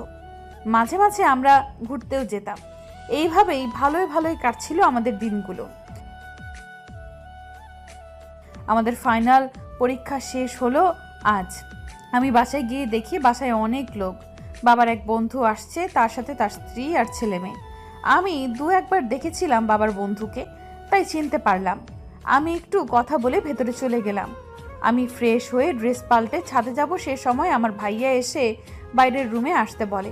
আমি জিজ্ঞেস করলাম কেন যাব, কিন্তু ভাইয়া কিছু না বলে চলে গেল। আমরা 1 বোন 1 ভাই। ভাইয়া আমার বড়। ভাইয়া বাবার সাথেই ব্যবসা সামলায় পড়াশোনা শেষ করে। আমি আর কিছু না ভেবে চলে গেলাম। বাবার পাশে সোফায় বসলাম। বাবার বন্ধুর স্ত্রী আমায় এটা ওটা অনেক কিছু জিজ্ঞেস করছে। আমিও ভালোভাবেই কথা বলছি। তারপর ওরা আমায় চলে আসতে বলল। চলে এলাম। আমি এসে সোহানের সাথে একটু কথা বলে ঘুমিয়ে পড়লাম। শরীরটা ভালো লাগছে না, তাই রাতে সবাই একসাথে খেতে বসেছি। খাবার সময় বাবা বলল আজ তার যে বন্ধু এসেছিল তার ছেলের সাথে নাকি আমার বিয়ে ঠিক করে ফেলেছে। কথাটা শুনেই প্রচুর রাগ হলো আমার। রেগে বাবাকে বললাম, বিয়ে ঠিক করেছো মানেটা কি? তোমরা আমার বিয়ে ঠিক করে ফেললে আর আমায় একবারও বললে না, একবারও জানতে চাইলে না যে আমি এই বিয়েতে মত আছে কি নেই। আমি এই ছেলেকে বিয়ে করতে চাই নাকি না? আমার মতামতের কি কোনো দাম নেই তোমাদের কাছে? আমি এইভাবে কথা বলাতে বাবা আর ভাইয়া অনেক রেগে গেল, কিন্তু ভাইয়া তার কথাটা প্রকাশ করলো না। ভাইয়াকে দেখে মনে হলো ভাইয়া আগে থেকে জানতো এমন কিছুই হবে। ভাইয়া কিছু না বললেও বাবার আগে বলে উঠল, এইভাবে কথা বলতে শিখলে কবে থেকে? আর আমি ওকে ছাড়া অন্য কাউকে বিয়ে করতে পারবো না। আর তাছাড়া আমার বিয়ে হয়ে গেছে। বিয়ে হয়ে গেছে মানে? কাকে বিয়ে করেছো তুমি? তুমি এইভাবে যাকে তাকে বিয়ে করে ফেলতে পারো না। আমাদের একটা সম্মান আছে সমাজে। আমি যাকে তাকে বিয়ে করিনি বাবা, আমি যাকে ভালোবাসি তাকেই বিয়ে করেছি আমি। আর আমি ওর সঙ্গেই থাকবো, ওকে ছাড়া আমি মরে যাব। বাবা আমায় মারতে আসবে ঠিক তখনই ভাইয়া বাবার হাত ধরে ফেলে আর বাবাকে শান্ত হতে বলে। তারপর ভাইয়া বাবাকে অনেক বোঝায় যেন আমি যাকে ভালোবাসি তাকে মেনে নেয়। আমি জানতাম আর কেউ আমায় না বুঝলেও আমার ভাইয়া আমায় বুঝবে। আমার ভাইয়া আমায় অনেক ভালোবাসে। ভাইয়া আমায় বলে যে আমি যাকে ভালোবাসি তার নাম ঠিকানা সব দিতে। ভাইয়া নাকি খোঁজ নিয়ে দেখতে চায় কেমন ছেলে পছন্দ করেছি আমি। আমিও সোহানের ঠিকানাটা দিয়ে দিলাম। বাবা আর কিছু বলল না, শুধু ভাইয়াকে বলল যা ভালো হয় সেটা করতে। আমিও আর কথা না বাড়িয়ে চলে আসলাম। এসে সোহানকে ফোন করে সবটা বলে দিলাম যে আমি বাড়িতে সবাইকে সবটা বলে দিয়েছি। সবটা শুনে সোহান খুবই চিন্তায় পড়ে গেছে বলে মনে হলো আমার। দুপুরে খাবার টেবিলে সবাই বসে খাবার খাচ্ছিলাম, সে সময় ভাইয়া বলল যে সোহানকে আজকে রাতে বাসায় আসতে বলিস, কথা আছে। আমি সব খোঁজ নিয়েছি, ওকে আসতে বলিস, ওর সাথে সব কথা সেরে ফেলবো। ভাইয়ার কথাতে বাবাও সায় দিল, বলল যে আসতে বলো রাতে। আমি বললাম যে ভাইয়া আমি আসতে বলবো। বলেই আমি চলে এলাম রুমে এসে সোহানকে ফোন দিয়ে বললাম আজ রাতে আমাদের বাসায় আসতে। সোহানও রাজি হয়ে গেল, বলল যে আসবে। রাত 8টার দিকে সোহান আসলো আমাদের বাসায়। সবাই বসে আছে, আমাকেও ভাইয়া আসতে বলেছে। আমি তো মহা খুশি যে সবাই সোহানকে মেনে নেবে। বাবা সোহানকে জিজ্ঞেস করলো যে সোহান কি করে, কোন কোম্পানিতে চাকরি, বাসায় কে কে আছে, অনেক কিছু জিজ্ঞেস করলো বাবা আর ভাইয়া। তারপর ভাইয়া বলল, সোহান, তুমি তো বোনকে ভালোবাসো, আর বোন বললো তোমার নাকি কি বিয়ে করে নিয়েছো। আমরা ঠিক করেছি তোমরা দুজন যখন দুজনকে ভালোবাসো তখন তোমাদের বিয়েটা সবাইকে জানিয়ে ধুমধাম করে দেবো। কি বলো সোহান? কি বলছেন আপনারা এসব? কে ভালোবাসে অবন্তীকে? আমি অবন্তীকে ভালোবাসি না, আর ওকে আমি বিয়েও করিনি। আমি তোকে ভালোই বাসি না, তাহলে বিয়ে করতে যাব কেন? ভাইয়ার কথা শুনে অনেক খুশি হয়েছিলাম। অবশেষে সময়ে আমাদের সম্পর্কটা মেনে নিয়েছে ভেবে। কিন্তু ভাইয়ার কথার উত্তরে সোহানের কথা শুনে আমি পুরাই হতভম্ব হয়ে গেছি। সোহানের এই কথার জন্য আমি একদমই তৈরি ছিলাম না। আমি কখনো ভাবি নাই সোহান এই কথা বলবে। আমার মনে হচ্ছে আমার পায়ের নিচ থেকে মাটি সরে গেছে। মানে তুমি আমার বোনকে ভালোবাসো না? আমার বোন তো তোমায় ভালোবাসে, আর বোন তো বললো যে তোমরা বিয়ে করেছো। কিসের বিয়ে ভাইয়া? আমি ওকে কেন বিয়ে করতে যাব? আমি তো অন্য কাউকে ভালোবাসি, আর ওকেই বিয়ে করব। আমি অবন্তীকে কখনোই ভালোবাসিনি। অবন্তী আমার বন্ধু ছাড়া আর কিছুই না। কি বলতে চাইছো? কি বলতে চাইতেছো তুমি? তুমি কোন দিন আমার বোনকে ভালোবাসোনি? তুমি অন্য কাউকে ভালোবাসলে তাহলে আমার বোনকে কেন তোমার করে মিথ্যা কথা বলতে যাবে? তুমি ওকে ভালোবাসো? আমি সত্যি বলছি, আমি কোনোদিন আপনার বোনকে ভালোবাসিনি। অবন্তীর আমার প্রতি ভালোবাসাটা শুধু একতরফা ছিল। শুধু অবন্তী আমায় ভালোবাসতো, আমি কখনোই বাসিনি। আমি ওকে অনেকবার বোঝাতে চেয়েছি যে আমি ওকে ভালোবাসি না, কিন্তু ও সেটা বুঝেনি। আমি সত্যি অন্যজনকে ভালোবাসি, আর তার সাথে আমার বিয়েও ঠিক হয়ে গেছে কয়েকদিন আগে। এতক্ষণ সোহানের কথাগুলো শুনে চোখ দিয়ে এমনি এমনি পানি পড়ছিল, কিন্তু এইবার আর সহ্য করতে পারলাম না। সোহানের সামনে গিয়ে ওর গালে ঠাস করে থাপ্পড় বসিয়ে দিলাম। কি বলছিস তুই? আমি একা তোকে ভালোবেসে গেছি? আমার ভালোবাসাটা কি একতরফা ছিল? তুই কখনো আমায় ভালোবাসিসনি। তুই যদি আমায় ভালোই না বাসিস তাহলে বিয়ে কেন করেছিলি তুই আমায়? বল, কেন করেছিলি? এতক্ষণ কথাগুলো সোহানের কলার ধরে রেগে রেগে বললাম। আমি আর পারছি না নিজেকে সামলাতে। কলার ছাড়ো অবন্তী, তুই তোকারি করছো কেন? আর আমি যা বলেছি ঠিকই বলেছি। আমি কখনোই তোমাকে ভালোবাসিনি, আমি কখনোই তোমায় ভালোবাসিনি। আর তোমায় বিয়ে করারও প্রশ্ন আসে না। কি? তুই আমায় বিয়ে করিসনি? তুই সেদিন কাজী অফিসে এসে বন্ধুদের সামনে আমায় বিয়ে করিসনি? না, আমি বিয়ে করিনি। আর যদি বিয়ে করেই থাকি তাহলে প্রমাণ করো যে আমি তোমাকে বিয়ে করেছি।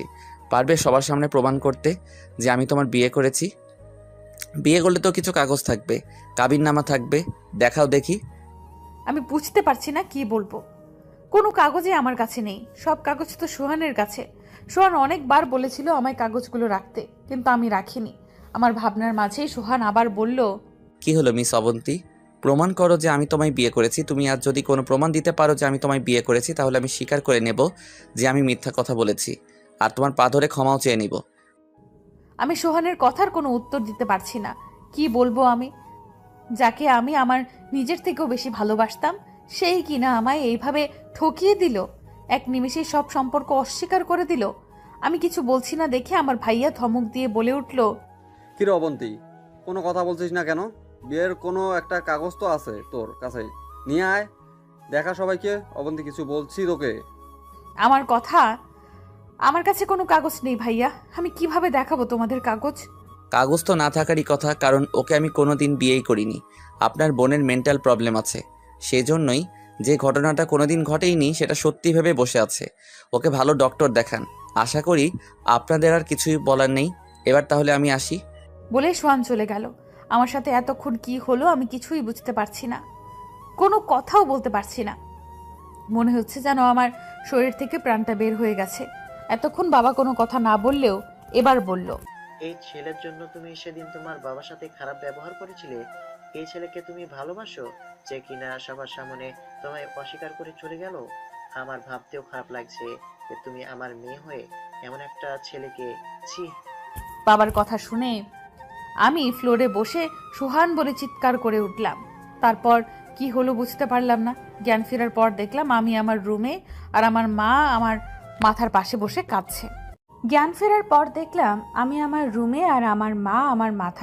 বসে কাঁদছে। ভাইয়া পাশে দাঁড়িয়ে আছে, বাবাও রুমেই আছে, কেউ কিছু বলছে না, সবাই একদম চুপচাপ। আমি উঠতে যাব তখন উঠতে হবে না তোকে, শুয়ে থাক, ডক্টর তোকে রেস্ট নিতে বলছে। কোনো কথা বলবি না, অনেক হয়েছে বোন, আর না। তুই যা বলেছিলি আমরা তো সেটা মেনে নিয়েছিলাম, তুই তো আমাদের কোনো দোষ দিতে পারবি না বোন। আমি কিছু বলতে যাব তখনই বাবা আমায় চুপ করিয়ে দিয়ে বলল যে, পয়ান, তোমার বোনকে বলো ওই ছেলেকে ভুলে যেতে। সমাজে আমাদেরও একটা সম্মান আছে, এটা তোমার বোন ভুলে যাচ্ছে। তোমার বোনের জন্য আমি ওই ছেলেটাকেও মেনে নিয়েছিলাম, কিন্তু ওই ছেলেটা তো তো কিন্তু ওই ছেলেটা তো আমাদের সবার সামনে বলে গেল যে ও কখনোই ওকে ভালোবাসেনি। এখন আমি যা বলবো তোমার বোনকে তাই শুনতে হবে। কথাগুলো বলে বাবা আর দাঁড়ালো না, হন হন করে বেরিয়ে গেল আমার রুম থেকে। আমার চোখ থেকে অনবরত পানি পড়েই যাচ্ছে। বাবা চলে গেলে ভাইয়া আমার কাছে বসলো। দেখ বোন, তুই চেয়েছিলি যেন আমরা তোর ভালোবাসার মানুষকে মেনে নিই, আমরা তো মেনে নিয়েছিলাম বল। সে জন্যই ওকে আজকে আসতে বলেছিলাম, কিন্তু ছেলেটা যা বলে গেল তাতে তো মনে হচ্ছে ছেলেটা তোকে ভালোবাসেনি, ছেলেটা তোকে ঠকিয়েছে বোন। কিন্তু ভাইয়া, আমি ওকে ভালোবাসি, এখনো ভালোবাসি সোহানকে। ভাইয়া তুই বিশ্বাস কর, সোহানও আমায় ভালোবাসে। ভালোবাসে? তাহলে সবার সামনে তোকে এইভাবে ছোট করে কেন করলো? ভালোই যখন বাসে তাহলে কেন বললো না যে তোকে ভালোবাসে? কেন বললো যে তোকে কখনো ভালোবাসেনি? কেন বল? দেখ বোন, এখন বাবা যেটা বলবে সেটাই হবে, মেনে নে প্লিজ। আমি আর বাবা তো তোর কোনো খারাপ চাইবো না। ভাইয়া চলে গেল। আমি কি করব, কি ভাববো কিচ্ছু বুঝছি না। সোহান কেন আমার সাথে এমন করলো আমি সত্যিই বুঝতে পারছি না। বাসায় আসার আগে পর্যন্ত তো ভালোই ছিল, তাহলে হঠাৎ করে কি হলো ওর? কেন বলল যে আমায় ও ভালোবাসে না, বিয়ে করেনি আমায়? কেন বলল? কেন? যাকে এতটা ভালোবাসলাম সেই আজ আমায় বলে গেল আমার নাকি মেন্টাল প্রবলেম আছে। কেন এমন করলো সোহান আমার সাথে? এগুলো ভেবে ভেবে কাঁদতে কাঁদতেই কখন যেন ঘুমিয়ে পড়লাম। সকালে উঠে সোহানকে ফোন করলাম, কিন্তু আমার ফোনটা ধরলো না। সারাদিন ফোন করেই গেলাম, কিন্তু তবুও ধরলো না। শিলার কাছে কল করলাম, কিন্তু বন্ধ বলল। রাতে আবার কল করলাম সোহানকে, কিন্তু বন্ধ। সোহান আর আমার সাথে কথা বলেনি। অনেকভাবে সোহানের সাথে একটু কথা বলার চেষ্টা করেছি, কিন্তু পারছি না। আমার বান্ধবী তানিশাকে বললাম সবটা। তানিশাও চেষ্টা করছে, কিন্তু কোনোভাবেই সোহানকে পাচ্ছে না। 5 দিন কেটে গেল, কিন্তু সোহানের সাথে কথা বলতে পারছি না। আমার সোহানের সাথে কথা বলতেই হবে, যে করেই হোক। কয়েকদিন থেকে ঠিকমতো খাচ্ছি না, রুমের বাইরে বের হই না। আজ সকালেও খাইনি, দুপুরে মা খাবার দিয়ে গেছে। মা খাইয়ে দিতে চেয়েছিল, আমি না করাতে দেয়নি।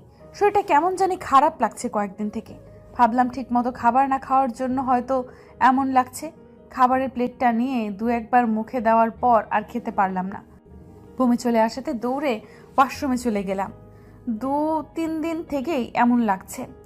হঠাৎই কেমন একটা সন্দেহ হলো, তাই সাথে সাথেই তানিশাকে বললাম আমার বাসায় আসতে, আর আসার সময় প্রেগন্যান্সি টেস্ট করার জন্য প্রেগানিউস নিয়ে আসতে। আমার কথা শুনে অনেকটা অবাক হয়ে গেছিল তানিশা। কিছুক্ষণ পরে তানিশা আসলো, এসে আমায় কিটটা দিল আর জিজ্ঞেস করলো আমার কি হয়েছে, আমি কি চিন্তা করছি, আর কেনই বা কিটটা আনতে বললাম। তারপর আমি ওকে সবটা বললাম। ও সব শুনে একটু রেগে গেল সোহানের উপর, আর বলল সোহানের সাথে ও আমায় দেখা করাবেই 2-1 দিনের মধ্যে, যে করেই হোক। পরের দিন সকালে আমি টেস্টটা করেই ফেললাম। টেস্ট করে বুঝতে পারলাম যেটা ভেবেছিলাম সেটাই ঠিক, আমি সোহানের বাচ্চার মা হতে চলেছি। মনটা অদ্ভুতভাবে ভালো হয়ে গেল। তানিশাকে আমি ফোন করতে যাব তার আগেই তানিশা আমায় ফোন করে বলল যে সোহানের অফিসের ঠিকানা পেয়ে গেছে, আর আজ সোহান অফিসে এসেছে, তাই আমায় যেতে বলল। আমায় নিয়ে সোহানের অফিসে যাবে। আমি তাড়াতাড়ি করে রেডি হয়ে বের হয়ে আসলাম। আজ ভাইয়া বাবা কেউ বাসায় নেই, তাই খুব খুশি, একটুও সমস্যা হয়নি বের হতে। আমি গাড়ি নিয়ে বের হলাম। তানিশা যেখানে দাঁড়িয়েছে সেখানে ড্রাইভারকে যেতে বললাম। যেতে যেতে ভাবলাম আজ খবরটা শোনার পর সোহান আর আমায় ফেরাতে পারবে না। তানিশাকে নিয়ে চলে এলাম সোহানের অফিসে। তানিশা একটা লোককে সোহানকে ডেকে দিতে বলল। আমি আর তানিশা অপেক্ষা করছি, তখন তানিশা আমায় জিজ্ঞেস করলো যে আমি টেস্ট করেছি কিনা। আমি ওকে বলে দিলাম সব। তানিশাও বলল আজ আর সোহান আমায় ফেরাতে পারবে না। একটু পরেই সোহান আসলো। সোহানকে দেখেই সোহানকে গিয়ে জড়িয়ে ধরলাম আমি। সোহানকে জড়িয়ে ধরতেই সোহান আমায় ধাক্কা দিয়ে সরিয়ে দিল আর বলল, কি করছো কি এসব তুমি? এটা একটা অফিস, এখানে আমার একটা সম্মান আছে, আর তুমি এখানে কেন এসেছো? এমন কেন করছো তুমি আমার সাথে? আমি কি কোনো ভুল করেছি? বলো, আমি কি করেছি যার জন্য তুমি এমন করছো? তুমি আমার ফোন কেন ধরছিলে না, আর ফোন অফ করে কেন রেখেছো? কেন করছি বুঝতে পারছো না? আমি তোমায় আর সহ্য করতে পারছি না। তুমি প্লিজ এখান থেকে চলে যাও, আমায় আর বিরক্ত করো না প্লিজ। আমি তোমায় ভালোবাসি সোহান, অনেক ভালোবাসি, আর আমরা তো একসাথেই থাকবো বলে বিয়ে করেছি সোহান। আমি জানি তুমিও আমায় ভালোবাসো। না, আমি ভালোবাসি না তোমায়। আর কতবার বলবো বলো তো এক কথা? তোমায় কোনোদিন ভালোবাসিনি আমি অন্যজনকে ভালোবাসি, তোমায় না। আর আমি তোমায় কখনো বিয়ে করিনি, আর যদি করেও থাকি সেটা তোমার চাপে পড়ে। আমি তোমায় সত্যি ভালোবাসি না, প্লিজ আমায় একটু শান্তিতে থাকতে দাও। আমি সোহানের যাব, তখনই সোহান আবার আমায় ধাক্কা দিয়ে সরিয়ে দেয়। সোহান ধাক্কা দেওয়াতে আমি তাল সামলাতে না পেরে পড়ে গেলাম। তানিশা আমায় তাড়াহুড়ো করে তুলে নিল আর সোহানকে বলল, তুই কি রে সোহান, এত তাড়াতাড়ি করে কিভাবে পারিস বদলে যেতে? গিরগিটি রং বদলায় জানতাম, কিন্তু মানুষ যে এইভাবে রং বদলায় সেটা তোকে না দেখলে জানতেই পারতাম না রে। আর তুই যে ওকে ওইভাবে ধাক্কা দিয়ে ফেলে দিলি, তুই জানিস তাতে ওর কতটা ক্ষতি হতে পারতো? তুই জানিস অবন্তী এখন তোর বা... আমি আর তানিশাকে কিছু বলতে দিলাম না। সেদিন বাসায় আমায় এত অপমান করার পরেও আজ আমি এসেছিলাম ওর সাথে কথা বলে সবটা আবার আগের মতো করে নিতে, কিন্তু এখন আর কিচ্ছু ঠিক করতে চাই না। চলে আসার আগে সোহানকে বললাম, আমি শুধু তোমার কাছে ব্যবহারের বস্তু ছিলাম, তুমি সত্যি কখনোই আমায় ভালোবাসোনি। ভালোবাসলে এইভাবে এত অপমান করতে পারতে না। তোমায় আমি এত ভালোবাসলাম, আর তার বিনিময়ে তুমি আমায় কি দিলে? শুধু অপমান, আর সাথে আমায় মানসিক রোগী সাজিয়ে দিলে আমার বাবা মার কাছে। তুমি ঠিকই বলেছিলে সেদিন যে আমার ভালোবাসাটা শুধু একতরফাই ছিল, কিন্তু সেটা আমি বুঝতে পারিনি। তুমি একটা বেঈমান, তোমার মতো বেঈমানকে আমি সারা জীবন মনে রাখবো। ভালো থেকো। কথাগুলো বলে তানিশাকে নিয়ে চলে আসলাম। তানিশা আমায় বারবার জিজ্ঞেস করলো আমি কেন বাচ্চাটার কথা সোহানকে বলতে দিলাম না। আমি তানিশাকে বললাম, যে মানুষটা আমায় কখনো ভালোই বাসেনি তাকে এসব বলেই বা কি হবে বল? ও যদি আমায় ভালোবাসতো তাহলে আজই সব ঠিক করে নিত। তানিশাকে আরও বললাম ও যেন আমার প্রেগনেন্টের কথা সোহানকে বা অন্য কাউকে না বলে। তানিশা আমায় কথা দিল যে সে কাউকে বলবে না, আর বলল আমি যেন মন খারাপ না করি, কোনো উল্টাপাল্টা কাজ না করি। আমি বললাম যে ঠিক আছে। আমি তানিশাকে ওর বাসার সামনে নামিয়ে দিয়ে চলে এলাম। বাসায় এসেই সোজা রুমে গিয়ে দরজা লাগিয়ে দিলাম। খুব কষ্ট হচ্ছে। সোহান আমায় ঠকালো ভেবে আসার পর থেকে রুমের দরজা লাগিয়ে বসে আছি। রাত হয়ে গেছে, খাবারের জন্য ভাইয়া অনেকক্ষণ থেকে ডাকছে। যেতে ইচ্ছে না করলেও গেলাম। সবার সাথে খেতে বসলাম আর সবাইকে দেখে ভাবতে লাগলাম কি করে বলবো সবাইকে যে আমি মা হতে চলেছি। আর কোন মুখে বলবো সবাইকে? এইগুলো ভাবতেই চোখ দিয়ে পানি গড়িয়ে পড়লো খাবার প্লেটে। কাউকে বুঝতে না দিয়ে চোখটা মুছে নিলাম। খাবার শেষ করেই উঠতে যাব, তখন বাবা বলল যে বসো অবন্তী, কিছু কথা আছে তোমার সাথে, আর কথাগুলো আজই বলতে হবে। আমি ঠিক করেছি আমার বন্ধুর ছেলের সাথে তোমার বিয়ে হবে, আর কালকে তোমাদের রেজিস্ট্রি হবে। আমি এখন যা বলবো তোমাকে তাই করতে। আমি কিছু না বলেই চলে আসলাম। আমি জানি এখন বাবাকে হাজার বললেও আমি আর আটকাতে পারবো না। আর আটকাবই বা কি করে? যার জন্য আটকাতাম সেই মানুষটাই তো। কিন্তু আমি অন্য কাউকে বিয়ে করতে পারবো না, আর আমি আমার বাচ্চাটাকেও হারাতে পারবো না। বাচ্চাটার তো কোনো দোষ নেই, তাহলে সে কেন কষ্ট পাবে? কিন্তু আমি অন্য কাউকে বিয়ে করতে পারবো না, আর আমি আমার বাচ্চাটাকেও হারাতে পারবো না। বাচ্চাটার তো কোনো দোষ নেই, তাহলে সে কেন কষ্ট পাবে? কিন্তু আমি এখন কি করব? কাকে বলবো আমি? বাবা মাকে বললে তারা আমার বাচ্চাকে মেরে ফেলবে, কিছুতেই বাঁচতে দেবে না ছোট প্রাণটাকে। একটা বেঈমানের জন্য আমি আমার বাচ্চাকে শাস্তি দিতে পারি না। কাল বিয়েটা এবার কি করে আটকাবো আমি? আমি আর কিছু ভাবতে পারছি না। নিজেকে খুব অসহায় মনে হচ্ছে। ব্যালকনিতে বসে বসে ভাবতে লাগলাম কি করব আমি। ভাবতে ভাবতেই রাত পেরিয়ে ভোরের আলো ফুটে উঠেছে। মসজিদে মুয়াজ্জিনরা আজান দিচ্ছে। অজু করে ফজরের নামাজ আদায় করে নিয়ে ব্যালকনিতে এসে দাঁড়ালাম। ব্যালকনিতে দাঁড়িয়ে তানিশাকে কল করলাম। ওপাশ থেকে তানিশার কথা শুনে মনে হলো অনেকটা ঘাবড়ে গেছে এত সকালে ফোন দেওয়াতে। আমি বললাম, ভয় পাস না, আমার কিছুই হয়নি। তুই আমাকে হেল্প করবি প্লিজ? তুই ছাড়া এখন আমি এইসব কাউকে বলতে পারবো না।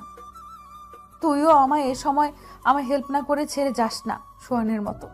কি বলছিস তুই? আমি কেন তোকে হেল্প করব না? তুই আমার বন্ধু, সেই ছোটবেলা থেকে আমরা বন্ধু।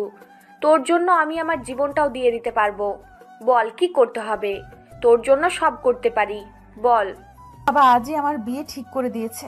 তুই তো জানিস আমি প্রেগনেন্ট। আমি কাউকে বিয়ে করতে পারবো না, আর এই কথাটা বাসায় কাউকে বলতেও পারবো না। আমি আজই বাসা থেকে বেরিয়ে যাব। তুই আমায় কয়েকটা দিন তোর কাছে থাকতে দিবি প্লিজ? আঙ্কেল আজই বিয়ে কিভাবে ঠিক করলো? আর তুই আমার কাছে তোর যতদিন ইচ্ছে থাকতে পারিস, আমার কোনো প্রবলেম নেই। তুই চলে আয় আমার কাছে। না, আমি বেশি দিন থাকবো না তোর কাছে। আমি কয়েকদিন পরেই লন্ডন চলে যাব। তুই তো জানিস আমার পড়াশোনা করার জন্য লন্ডন যাওয়ার কথা। সেখানেই যাব, আর ওখানে গিয়েই আমি আমার বাচ্চাকে বড় করব। ওকে, তুই তোর যাবতীয় কাগজ নিয়ে রেডি হয়ে থাক। আমি আসছি গাড়ি নিয়ে, তোকে একা আসতে হবে না। আর এত সকালে তুই কোনো গাড়িও পাবি না, তাই তুই তোদের বাসা থেকে বের হয়ে একটু দূরে কোথাও দাঁড়া, আমি আসছি। আমি ফোনটা রেখে আমার সব প্রয়োজনীয় কাগজ আর কয়েকটি কাপড় নিয়ে টাকা নিয়ে বের হয়ে আসলাম। আর আসার আগে একটা চিঠি লিখলাম, বাবা আমায় ক্ষমা করে দিও। আমি পারলাম না তোমার সম্মানটা রাখতে। আমি তোমার বন্ধুর ছেলেকে বিয়ে করতে পারবো না, কারণ আমি প্রেগনেন্ট বাবা। আর এই কথাটা আমি তোমাদের বলতে পারিনি, তাকেও বলতে পারিনি রে ভাইয়া, তোকেও বলতে পারিনি রে ভাইয়া। আমি বাচ্চাটাকে মেরে ফেলতে পারবো না, তাই চলে গেলাম তোদের ছেড়ে। কোথায় যাব তা জানি না, আমায় তোমরা ক্ষমা করে দিও। চিঠিটুকু লিখে রেখেই চলে আসলাম। আমি চিঠিটা পাওয়ার পর মা খুব কাঁদবে, বাবা আর ভাইয়াও কষ্ট পাবে অনেক। একটু হেঁটে আসতেই দেখি তানিশা গাড়ি নিয়ে আসছে। আমি গাড়িতে উঠে বসলাম। তানিশা যেতে বলল যে, সোনাবন্তী, তোকে আমি আমার বাসায় নিয়ে যাব না, কারণ তোকে বাসায় না পেয়ে তোর বাসার লোক প্রথম আমার বাসায়ই আসবে তোকে খুঁজতে। তোকে আমি আমার বিএফের বোনের বাসায় রেখে আসবো, আর তুই নিশ্চিন্তে থাকতে পারিস ওখানে। আমার বিএফের বোন আমাদের সাথেই পড়ে, আর সেও লন্ডন যাবে। আমার বিএফের সাথে সব কথা হয়ে গেছে। ও তোদের দুজনকে একই ফ্লাইটে যাওয়ার আর একসাথেই থাকার ব্যবস্থা করে দিবে, তুই ভাবিস না। আমার কিছু বলার ভাষা নেই। তানিশা আমার জন্য এত কিছু করছে ভেবেই কান্না পেয়ে যাচ্ছে। অনেক ভাগ্য লাগে এমন একটা বন্ধু পেতে গেলে। তানিশা আমায় ওর বিএফের বোনের বাসায় রেখেই চলে গেল, কারণ তানিশা বাসার কাউকে কিছু না বলেই চলে আসছে। তানিশা যাওয়ার সময় বলে গেল যে আবার আসবে সে, বলে জড়িয়ে ধরে বাই বলে তাড়াতাড়ি করে চলে গেল। তানিশা আমায় যার বাসায় রেখে গেল তার নাম সোহা। সোহা আমায় একটা রুমে নিয়ে গেল আর বলল ফ্রেশ হয়ে একটু ঘুমাতে। খুব খারাপ লাগছে এই ভাবতেই চলে আসাতে, খুব খারাপ লাগছে এইভাবে চলে আসাতে। এতক্ষণ তো বাবা মা ভাইয়া সবটা জেনে গেছে যে আমি চলে এসেছি। হয়তো আমার ফোনে অনেক কলও করছে, কিন্তু আমি তো সিমটা ফেলে দিয়েছি। বাবা মা এখন কেমন আছে কে জানে। ঘুমিয়ে গেছিলাম, সোহার ডাকে ঘুম ভেঙে গেল আমার। সোহা আমার জন্য খাবার এনেছে, বলেছে এর আগেও নাকি কয়েকবার এসেছি, কিন্তু আমি ঘুমিয়েছি এজন্য ডাকেনি। আমায় খাবারটা দিয়ে খেতে বলে সোহা বাইরে চলে গেল, ওর বন্ধুরা আসবে তাই। আমার খেতে ইচ্ছে করলো না বলে আর খেলাম না, খাবারটা প্লেটেই থেকে গেল। বাসা থেকে তো চলে আসলাম, এখন লন্ডন গিয়েই একা একা কোথায় কি করব ভাবতে লাগলাম। ভাবছি ওখানে গিয়ে আমার প্রথম কাজটাই হবে একটা চাকরি খোঁজা, তারপর অন্য সব। সন্ধ্যার সময় কলিং বেলটা বাজলে দরজাটা খুলতেই দেখলাম তানিশা আর সোহা এসেছে। ওরা এসে দরজাটা লাগিয়ে দিল। তানিশাকে রুমে নিয়ে গেলাম। সোহা বাইরে থেকে আসছে তাই ফ্রেশ হতে চলে গেল। তানিশা এসে এই খাবার প্লেটটা দেখেই বলল, তুই এখনো খাবারটা খাসনি? এটা তো সোহা তোকে বাইরে যাওয়ার আগে দিয়েছিল, তুই খাসনি কেন? এইভাবে নিজেকে কেন কষ্ট দিচ্ছিস তুই? কার জন্য এত কষ্ট পাচ্ছিস? তুই যদি ঠিক মতো খাওয়া দাওয়া না করিস তাহলে আমি আঙ্কেলকে বলে দিব যে তুই এইখানে আছিস।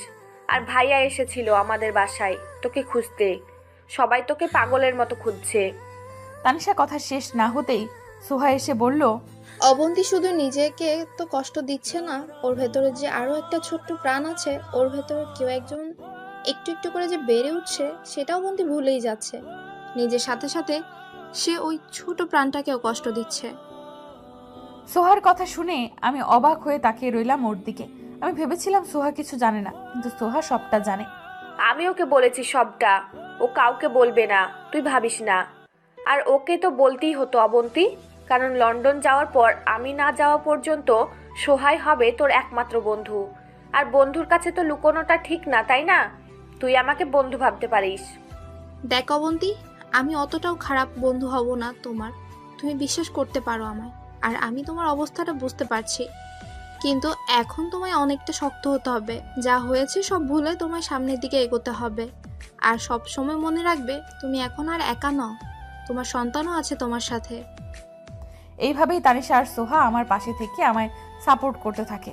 ওদের সাথে থাকতে থাকতে এই কয়দিনে আমি অনেকটা স্বাভাবিক হয়ে উঠেছি। প্রায় 1 মাস পর আমার আর সোহার লন্ডনে যাওয়ার ফ্লাইট ঠিক হয়। আমি আর সোহা লাগেজ গুছিয়ে নিয়ে এয়ারপোর্টে চলে এলাম। তানিশাও এসেছে। তানিশার আজ খুব মন খারাপ আমি চলে যাব এর জন্য। যখন ভেতরে ঢুকতে যাচ্ছিলাম তখন আচমকা ভাবে তানিশা আমায় জড়িয়ে ধরে কান্না করতে শুরু করে দেয়। ওর কান্না থামিয়ে চলে আসলাম। এসে বিমানে বসে গেলাম আর পা বাড়ালাম এক নতুন জীবনের পথে, যে জীবনে কোনো বেইমানের জায়গা থাকবে না। দীর্ঘ পথ পাড়ি দিয়ে পৌঁছে গেলাম লন্ডন।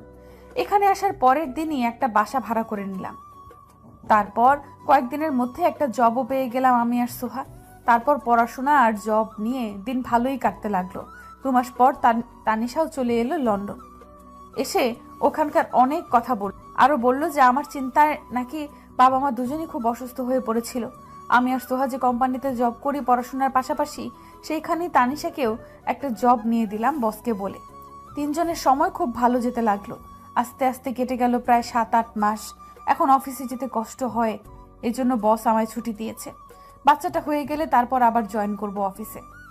কয়েকদিন পরেই আমার জীবনটা আলোকিত করে পৃথিবীতে এলো আমার মেয়ে, যার জন্য আমার এত লড়াই, যাকে বাঁচানোর জন্য আমি আমার দেশ ছেড়ে এসেছি। বরাবরের মতো আমার এই সময়টাতেও আমার পাশে ছায়ার মতো দাঁড়িয়েছিল আমার পরম বন্ধু তানিশা আর সোহা। তানিশা আর সোহা আমার মেয়ের নাম রাখলো মেহেরিস বিনতে আফরা। ছোট করে ওরা ডাকে আফরা। মেয়ে হওয়ার 1.5 মাস পর চাকরিতে জয়েন করলাম আমি। আর জয়েন করার কয়েকদিনের মধ্যেই প্রমোশনও পেয়ে গেলাম। প্রায় 5 বছর কেটে গেল আমার মেয়ে আমার জীবনে এসেছে। আমার মেয়েটা আস্তে আস্তে বড় হয়ে গেল। আমার মেয়ের এখন 6 বছর বয়স। কিছুদিন আগেই আমার মেয়ের 6 বছরে পা দেবে। এখন স্কুলে যায় আমার মেয়ে। আমার মেয়ে তার 6 বছরের জন্মদিনে গিফট হিসাবে আমার দেশে আসতে চেয়েছে। আর সেজন্য আজ এতগুলো বছর পর দেশে আসা। 9 বছর আগের কথাগুলো ভাবতেই রাত শেষ হয়ে ভোর হয়ে এলো। একটু পরেই আমার মেয়ের ঘুম ভেঙে যাবে আর আমায় দেখতে না পেলে গাল ফুলিয়ে বসে থাকবে। তাই মেয়ের পাশে গিয়ে শুয়ে পড়লাম। আফরার পাশে শুয়ে থাকতে থাকতেই চোখে ঘুম নেমে এলো। আফরাকে বুকে জড়িয়ে ধরে ঘুমিয়ে পড়লাম। ঘুম ভাঙার পর দেখতে পেলাম সকাল 10:30 বাজে। উঠে ওয়াশরুম থেকে ফ্রেশ হয়ে এসে দেখি আফরান নড়াচড়া করছে। ওর কাছে গিয়ে আলতো করে একটা চুমু দিলাম কপালে। তারপর ওকে ঘুম থেকে তুলে ফ্রেশ করে নিয়ে হোটেলের বাইরে যাব এজন্য সিঁড়ি দিয়ে নামতে লাগলাম। আফরা আমার হাত ছেড়ে দিয়ে একা একা নামতে লাগলো। আর তাড়াহুড়ো করে নামতে গিয়ে প্রায় পড়ে যাওয়ার মতো অবস্থা। আফরা পড়ে যাবে ঠিক সেই সময় কেউ একজন এসে ধরে ফেলে আফরাকে। লোকটা আফরাকে ধরে নিয়েই অন্যদিকে ফিরে আফরার সাথে কথা বলতে থাকে। আমি লোকটার পেছনে থাকায় লোকটার মুখ দেখতে পেলাম না। লোকটাকে আমি ধন্যবাদ বলবো বলে লোকটার পেছনে গিয়ে দাঁড়াতেই আফরা মাম্মাম বলে আমার কাছে চলে আসে। আর সেই সাথে লোকটাও আমার দিকে ফিরে তাকায়। লোকটা আর কেউ না, সোহান। সোহান আমায় দেখে কিছু একটা বলতে যাবে, তখনই আমি আফরাকে নিয়ে হোটেল থেকে বাইরে বেরিয়ে আসি। কক্সবাজার আসার পর থেকে শুধু বেঈমানটার সাথে বারবার দেখা হয়ে যাচ্ছে। বেঈমানটাকে এত বেশি না ভেবে আফরাকে নিয়ে একটা রেস্টুরেন্টে খেতে গেলাম। খাওয়ার পর আফরাকে নিয়ে একটু সমুদ্রের পাড় দিয়ে হাঁটাহাঁটি করছিলাম। তখনই আবার সোহান এসে দাঁড়ায় সামনে আর বলে, কি ব্যাপার? আমি যখনই তোমার সামনে আসছি তুমি তখনই আমায় এড়িয়ে চলে যাচ্ছ কেন? তোমার সাথে কথা আছে, আমার কথা বলতে চাই আমি তোমার সাথে। আগেই তো বলেছি আমি আপনাকে যে আমি অপরিচিত কারোর সাথে কথা বলি না। আপনি কি সেটা শুনতে পাননি? আমি অপরিচিত? তুমি আমায় চেনো না? না, চিনি না। নেক্সট টাইম প্লিজ আমায় আর বিরক্ত করতে আসবেন না। আর কথা না বাড়িয়ে চলে এলাম ওখান থেকে। হোটেল রুমে চলে আসলাম। আফরাকে রুমে এনে টিভিতে কার্টুন ধরিয়ে দিলাম। আফরা কার্টুন দেখতে পছন্দ করে। আফরাকে কার্টুন দেখতে দিয়ে ব্যালকনিতে এসে চেয়ারে বসলাম। ভাবছি কাল সকালে ঢাকা ফিরে যাব। ঢাকা গিয়েই আবার লন্ডন ফিরে যাব, কারণ এখানে থাকলেই সোহানের সাথে দেখা হবে আমার, আর সেটা আমি চাই না। আমি লন্ডন ফিরে যাব এটা তানিশাকে জানানোর জন্য ফোন করতে যাব, তখনই তানিশা আমায় ফোন করে। কিন্তু ওর ফোন নাম্বারটা দেখে একটু অবাক হলাম, কারণ নাম্বারটা বাংলাদেশের। ফোনটা রিসিভ করে কানে ধরতেই ওপাশ থেকে তানিশা বলে উঠল, কি রে, দেশে এসে তো একদমই ভুলে গেছিস, একটা দিনও ফোন দিলি না। তো কেমন কাটছে তোর আর খালামনির ঘোরাঘুরি? আর ঘোরাঘুরি? তুই কি দেশে এসেছিস? তোর ফোন নাম্বার দেখে তো মনে হচ্ছে তুই দেশে এসেছিস। কখন এলি? আমায় তো একবারও বললি না। আর সোহাও এসেছে নাকি? হ্যাঁ, দেশে এসেছি, আর সোহাও এসেছে। আসলে বলার সুযোগ পাইনি রে। হঠাৎ করে সোহার আব্বু অসুস্থ হয়ে পড়েছে, আর সোহার আব্বু ছেলের বউ দেখতে চান। তাই সোহার ভাইয়া আমার বাবা মার সাথে কথা বলে বিয়ে ঠিক করে ফেলেছে, তাই দেশে ফিরতে হলো। তোর বিয়ে ঠিক হয়ে গেছে? সত্যি? এটা তো খুব ভালো একটা খবর। এবার তাহলে আমি অনেক দিন পর খালামণি হতে পারবো। বিয়ের ডেট কবে এটা তো বল। বিয়েই হলো না এখনো, আর তুই খালামণি হওয়ার জন্য লাফাচ্ছিস কুত্তা। 10 দিন পরেই বিয়ে। তুই কক্সবাজার থেকে কবে ফিরবি? আচ্ছা, তোর কক্সবাজার থেকে ফিরতে হবে না, আমি আর সোহা আসছি কক্সবাজার আজ রাতে। বিয়ের আগে 10টা দিন একটু আনন্দ করে কাটাই, তুই আসিস না? কিন্তু আমি কাল সকালেই ঢাকা ফিরতে চাইছি। আসলে আমার এখানে আর থাকতে ইচ্ছে করছে না। আমি চলে আসবো কালই। না, তুই আসবি না, আর কয়েকটা দিন থাক। আমি তো আজ রাতেই আসবো। প্লিজ চলে আসিস না, প্লিজ। তুই চলে আসলে আর তোর সাথে কথাই বলবো না। তারপর তানিশাকে বললাম যে আমি থাকবো। ওকে আসতে বললাম, আর আমি যে হোটেলে এসেছি সেই হোটেলের নামটা বলে দিলাম। আরো কয়েকটা দিন আমায় এখানেই থাকতে হবে। এটা ভাবতেই রাগ হচ্ছে। সন্ধ্যার দিকে হোটেলের রিসেপশনে গেলাম একটা রুম বুক করতে। রুম বুক করে চলে আসবো সেই সময় দেখি যে সোহান হোটেলের ভেতরে আসছে। ওকে দেখেই আরো রাগ হলো। ওদিকে আসতে দেখেই আমি চলে আসবো সে সময় সোহান বলে যে, রিসিপশনে কেন এসছো? কোনো সমস্যা হচ্ছে কি তোমার রুমে? সমস্যা হলে আমায় বলতে পারো। আমি কিছু বলছি না দেখে সোহান রিসেপশনের মেয়েটিকে জিজ্ঞেস করলো যে আমি কেন এসেছি। মেয়েটা বলল যে একটা রুমের বুকিং দিতে। আর একটা রুম কেন?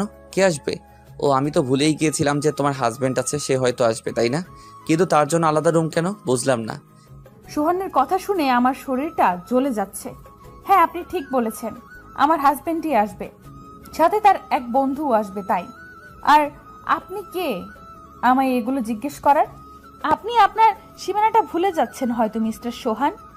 সীমার মধ্যে থাকার চেষ্টা করুন। বলেই চলে এলাম রুমে।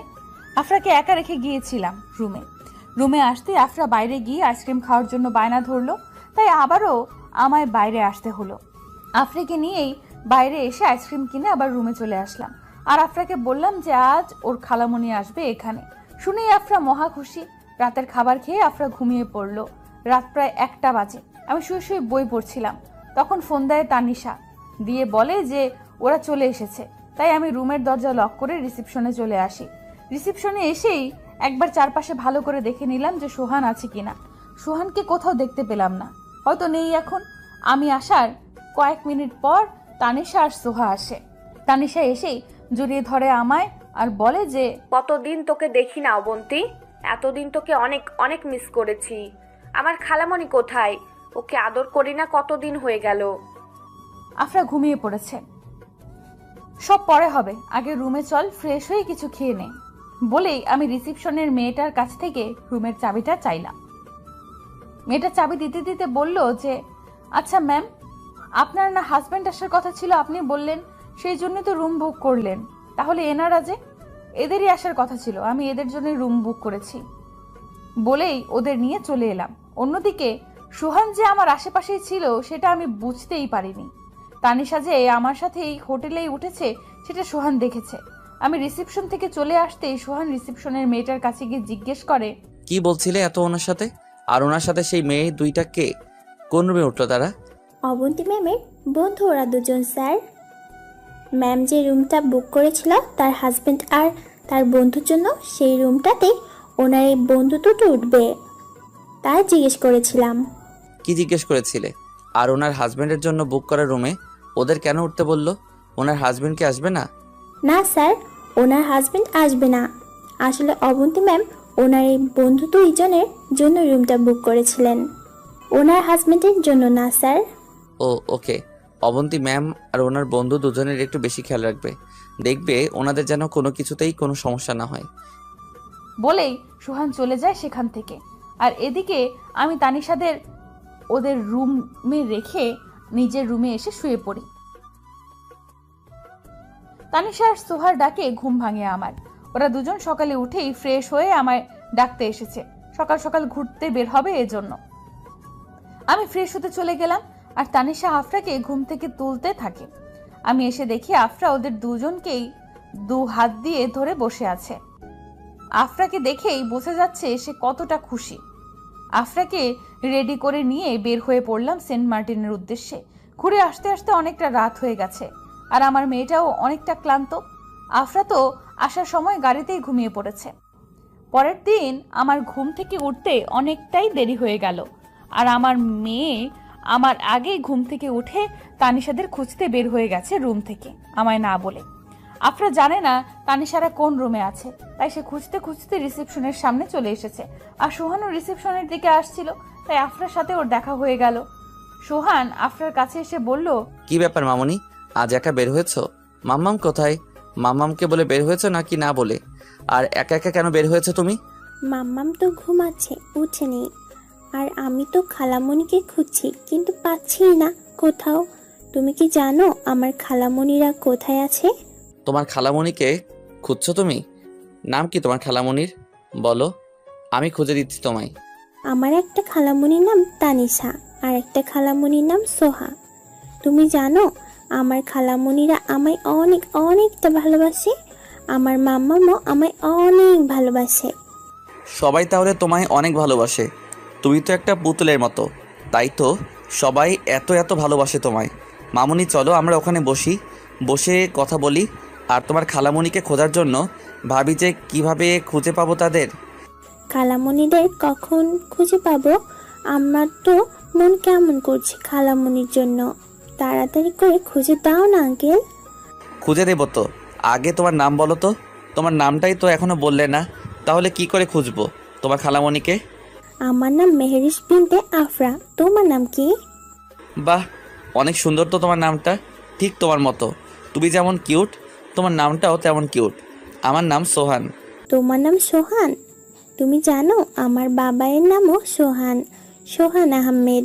তোমার নাম সোহান কেন রেখেছে? অন্য কিছু রাখলো না কেন? তোমার বাবার নাম সোহান আহমেদ? কি করেন তোমার বাবা? কোথায় থাকে? মাম্মাম বলেছে আমার বাবাই অনেক দূরে থাকে। আমার বাবাই আমার সাথে থাকে না, আমি দেখিনি বাবাইকে। তুমি জানো আঙ্কেল আমি মাম্মামকে কতবার বলেছি বাবাইকে একবার আসতে বলতে, কতবার দেখতে চেয়েছি, কিন্তু মাম্মাম দেখায়নি। হঠাৎ করে ঘুম থেকে উঠে দেখি আফরা নেই। রুমে, ওয়াশরুমে, ব্যালকনিতে সব জায়গায় দেখলাম, কিন্তু আফরাকে কোথাও নেই। তানিশার রুমে দেখলাম, ওখানেও নেই। চিন্তায় পড়ে গেলাম খুব। তানিশা নিচে গিয়ে দেখতে আসতে বলল। আমি আর তানিশা তাড়াহুড়ো করে নিচে এসে দেখি আফরা সোহানের সাথে কথা বলছে। তানিশা জানতো না যে সোহানও এখানে আছে। ওকে বলার সুযোগই পাইনি আমি। আফরাকে সোহানের সাথে দেখে প্রচন্ড রাগ হলো আমার। আফরার কাছে গিয়ে আফরাকে একটা থাপ্পড় মেরে বসলাম রাগের মাথায়। আফরাকে মারছি এজন্য সোহান আফরাকে আড়াল করে নেয় যেন আর মারতে না পারি, আর বলল, ওকে মারছো কেন? ও কি এমন করেছে? তোমায় না বলে একটু বাইরেই তো এসেছে, তাতে কি হয়েছে? আমি কিছু বলার আগেই তানিশা সোহানের কাছ থেকে আফরাকে একটান দিয়ে নিজের কাছে নিয়ে আসে আর সোহানকে উদ্দেশ্য করে বলে, ও ওর মেয়েকে মেরেছে, তাতে আপনার কি? ও চাইলে আবারও মারতে পারে। ও ওর মেয়েকে কেন মারছে সেটার কৈফিয়ত আপনাকে কেন দিতে যাবে? তানিশা, তুই আমার সাথে এইভাবে কথা বলছিস? আমায় আপনি করে বলছিস তানি? সোহানকে আর কিছু বলার সুযোগ না দিয়ে এবার আমি বলি, আমার মেয়েকে মারবো, কাটবো, যা ইচ্ছে করব, তাতে বাইরের কোনো লোক এসে কথা বলুক সেটা আমি চাই না। আর আমার মেয়ে আপনার মতো একটা বেইমানের সাথে বসে কথা বলছে, এটাই ওর অপরাধ। আমি বেঈমান? আমার সাথে আফরা কথা বলেছে জন্য তুমি ওকে এইভাবে মারলে? আপনি যে বেঈমান তাতে কি আপনার কোনো সন্দেহ আছে? আপনার সন্দেহ থাকলে থাকতে পারে, কিন্তু আমাদের নেই। আরে মিস্টার সোহান, আপনাকে যেন আর আমার মেয়ের আশেপাশে না দেখি, বলে দিলাম। বলেই আফরাকে নিয়ে চলে এলাম। আফরা অনেক কাঁদছে। এর আগে ওকে কখনোই মারিনি আমি। সোহান তানিশাকে অনেকবার ডেকেছে, কিন্তু তানিশা যায়নি। রুমে আসতেই তানিশা অনেক কিছু জিজ্ঞেস করে যাচ্ছে, সবটা বললাম ওকে। তারপর ঠিক করলাম যে কালই ঢাকা ফিরে যাব, আর থাকবো না এখানে। তানিশাও আমার কথায় রাজি হয়ে গেল। সারা দিন আর আমি আর আফরা বের হলাম না হোটেল থেকে। তানিশা আর সোহাও যেতে চাইছিল না। আমি জোর করে পাঠালাম ওদের ঘুরে আসতে। তানিশারা ঘুরতে যাওয়ার পর সোহান আসে তানিশাদের সাথে কথা বলতে। তানিশা, তোর সাথে আমার কথা আছে, প্লিজ চলে যাস না। তোর সাথে আমি অনেক যোগাযোগ করার চেষ্টা করেছি, কিন্তু পারিনি। আজ আমার কথাগুলো একবার শোন প্লিজ। কি বলবেন আপনি? আর আমার সাথে আপনার কি কথা আছে সেটাই তো বুঝতে পারছি না আমি। আমার আপনার সাথে কোনো কথা নেই, আর আপনার কোনো কথা শোনার ইচ্ছে বা আগ্রহ কোনোটাই আমার নেই। আপনি করে কেন কথা বলছিস? অবন্তীর মতো কি তুইও আমায় অপরিচিত ভাবছিস? তোর আমার সাথে কথা না থাকলেও আমার অনেক কথা বলার আছে।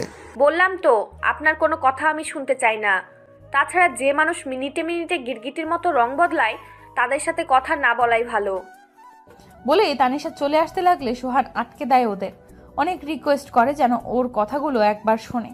তখন সোহা বলে, তানিশা, ও যখন এত করে রিকোয়েস্ট করছে তখন ও কি বলছে একবার শুনে নে। হয়তো ওর সাথে কথা বলে এমন কিছু জানতে পারবি যেটা আমরা কেউই জানি না, এমনকি অবন্তীও না।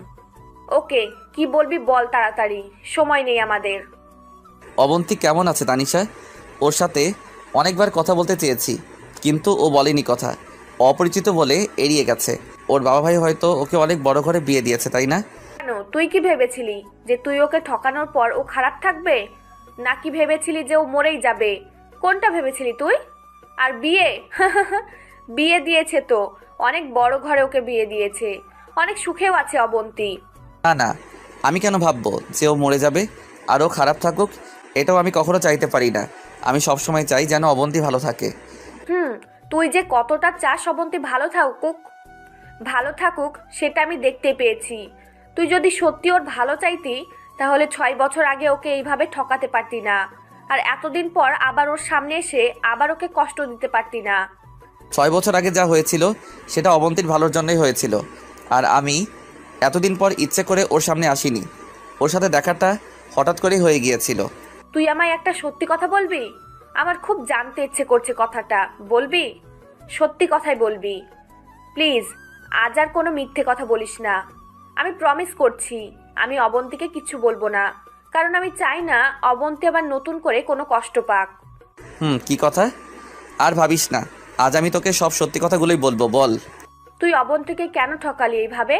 অবন্তী কি ভুল করেছিল যে তুই ওকে এত বড় শাস্তি দিলি?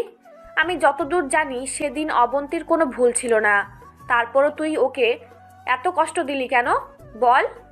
ও তো তোকে ভালোবাসতো, আর তোকে ভালোবেসে তোর সাথে সারা জীবন থাকতে চেয়েছিল, তাহলে কেন এমন করলি মেয়েটার সাথে?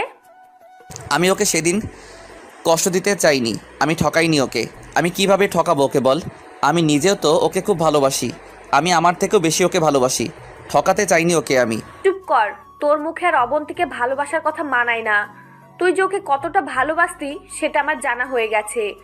আর তুই যদি ওকে সত্যিই ভালোবাসতি তাহলে পারতি না সেদিন ওর বাবা মার সামনে ওকে অস্বীকার করতে, পারতি না তোদের বিয়েটাকে অস্বীকার করতে।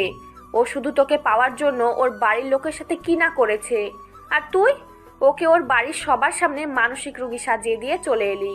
তানিশা বিশ্বাস কর, সেদিন আমি বিশ্বাস করব তোকে? তোকে তো সেই মেয়েটা বিশ্বাস করেছিল, তার কি প্রতিদান দিয়েছিস তুই? একদম যত্ন করে ওর পিঠে ছুরি বসিয়ে দিলি। ওই মেয়েটা তোকে নিজের চেয়েও বেশি বিশ্বাস করতো, আর তুই ওকেই ছি সোহান। অবন্তীর খুব বড় একটা ভুল ছিল যে সে তোকে চিনতে পারেনি। শুধু অবন্তী কেন, আমরাও তোকে চিনতে পারিনি, একটুও বুঝতে পারিনি যে তুই ভালো মানুষের একটা মুখোশ পরে আছিস। আমি ওকে ছুঁড়ে মারিনি, ঠকাইনি আমি সত্যি অবন্তীকে অনেক ভালোবাসি, বিশ্বাস কর তানি। অবন্তীকে ভালোবাসিস এই কথাটা বলে আর ওই মেয়েটাকে ছোট করিস না প্লিজ। তুই সত্যি সত্যি ওকে ভালোবাসলে সেদিন ওকে ওই অবস্থাতে ওকে ছেড়ে যেতে পারতি না। তুই ওকে ওর বাবা মার সামনে ছোট করার পরও মেয়েটা তোর কাছে ছুটে গিয়েছিল তোকে কিছু বলার জন্য। মেয়েটা ভেবেছিল কথাটা শোনার পর হয়তো তুই ওকে আবার তোর বুকে টেনে নিবি, কিন্তু না, তখনও তুই ওর ধারণাকে ভুল প্রমাণ করে দিলি।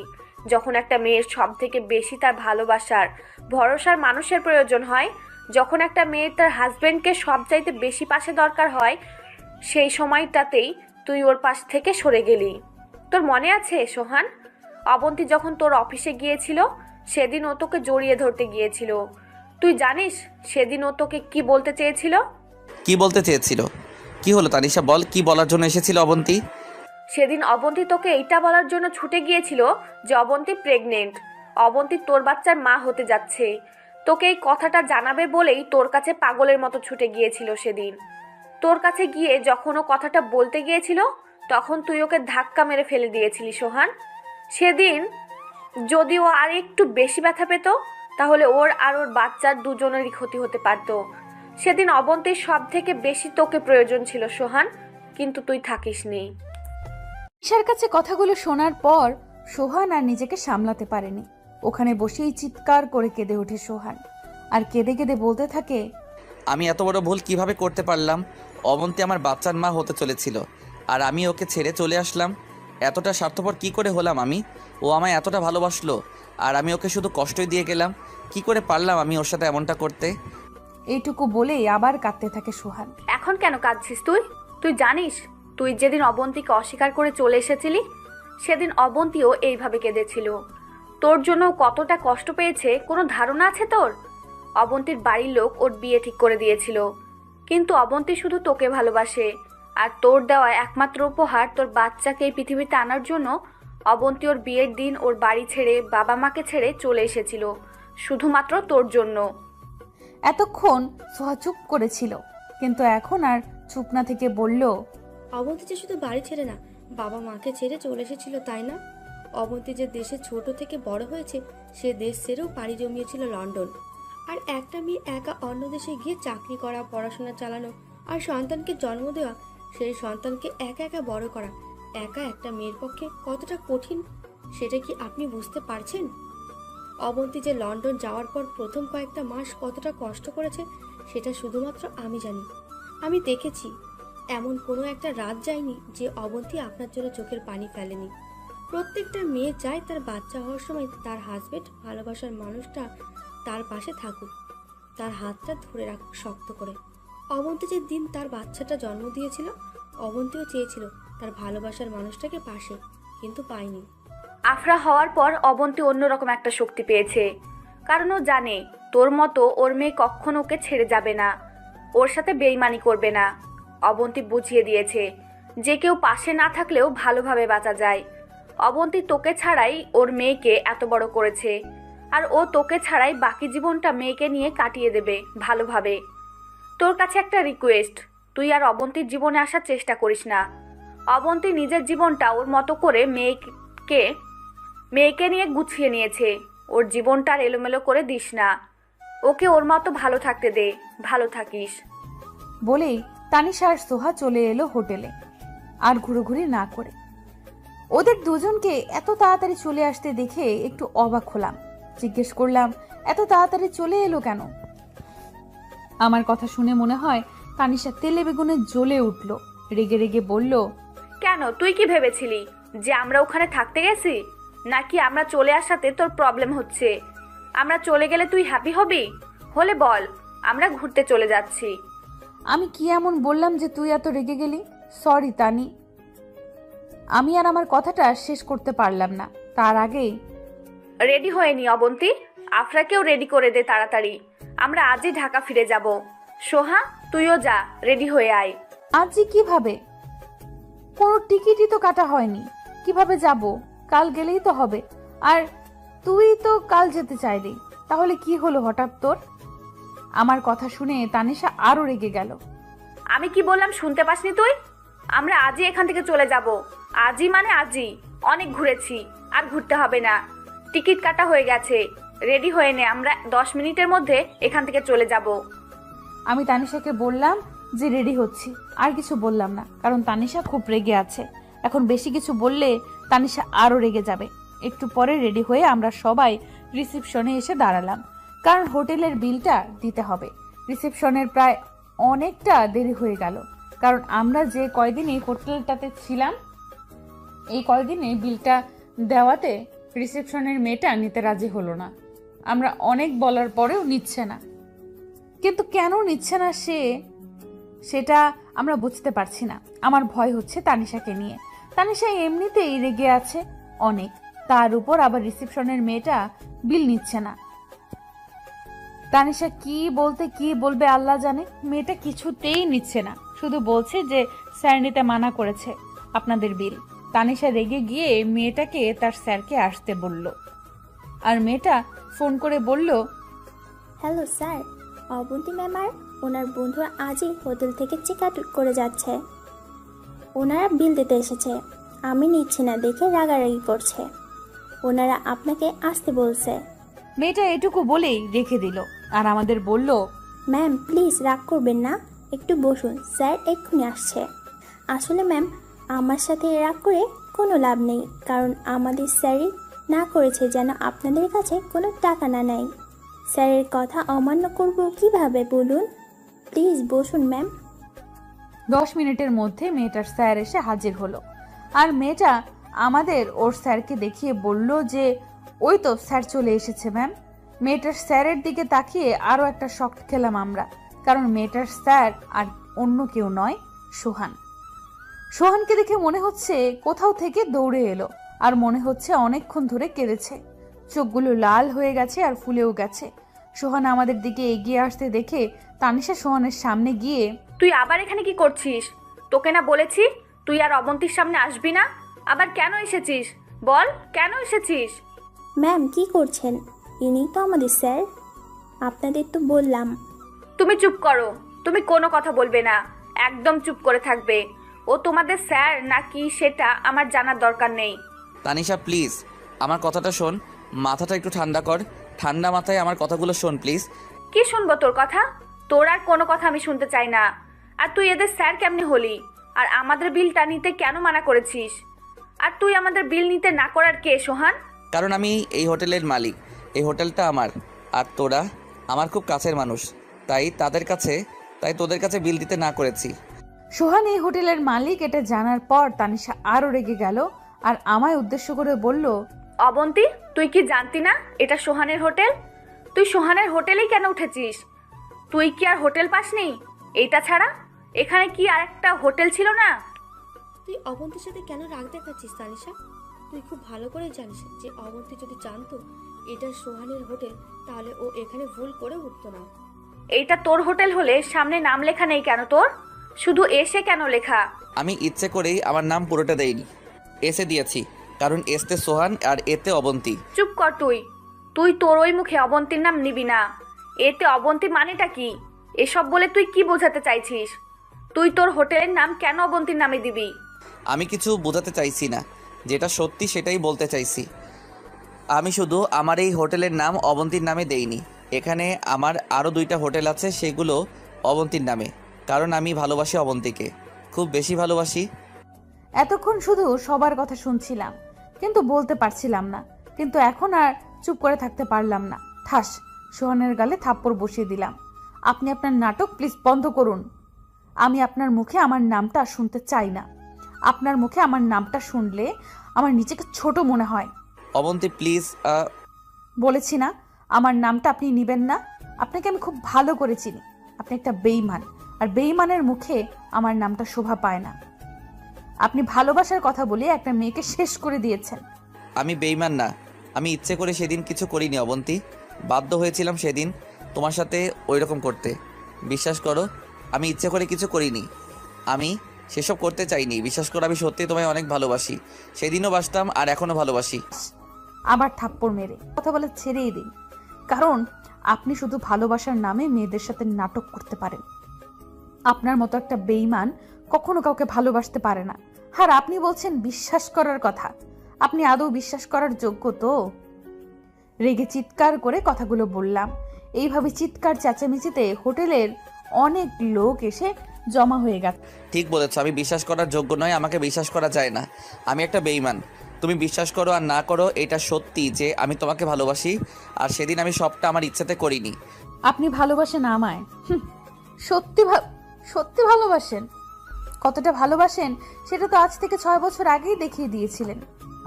6 বছর আগেই আপনি আপনার আসল রূপটা দেখিয়ে দিয়েছিলেন আমায়। আপনি আর একবার আমায় ভালোবাসেন কথাটা বললে কিন্তু আবার আমার হাত উঠে যাবে। তুমি আমায় যত খুশি মারতে পারো, আমি কিছু বলবো না, কিন্তু আজ তোমায় আমার সব কথা শুনতেই হবে। তোমায় শুনতে হবে আমি কেন সেদিন ওইসব করেছি, কেন আমি তোমাকে সেদিন অস্বীকার করেছিলাম, কেন আমি বলতে পারিনি যে আমি তোমাকে ভালোবাসি। আমি আর কিচ্ছু শুনতে চাই না। আমি জানি আপনি আবার সেই মিথ্যা কথা বলবেন, কারণ আপনি মিথ্যা ছাড়া সত্যি বলতেই পারেন না। আর আপনি সত্যি আমাকে ভালোবাসেন কি বাসেন না সেটা আমার আর জানার দরকার নেই। তবে আপনি একটা কথা শুনে রাখুন, আমি আপনাকে আর ভালোবাসি না। আপনাকে আমি ঘৃণা করি। যেটা ঘৃণা করি সেটা আপনি ভাবতেও পারবেন না। আমি জানি তুমি আর আমায় ভালোবাসো না। আমি তোমার সাথে যা করেছি তারপর যে তুমি আমায় আর ভালোবাসবে না সেটা আমি জানি।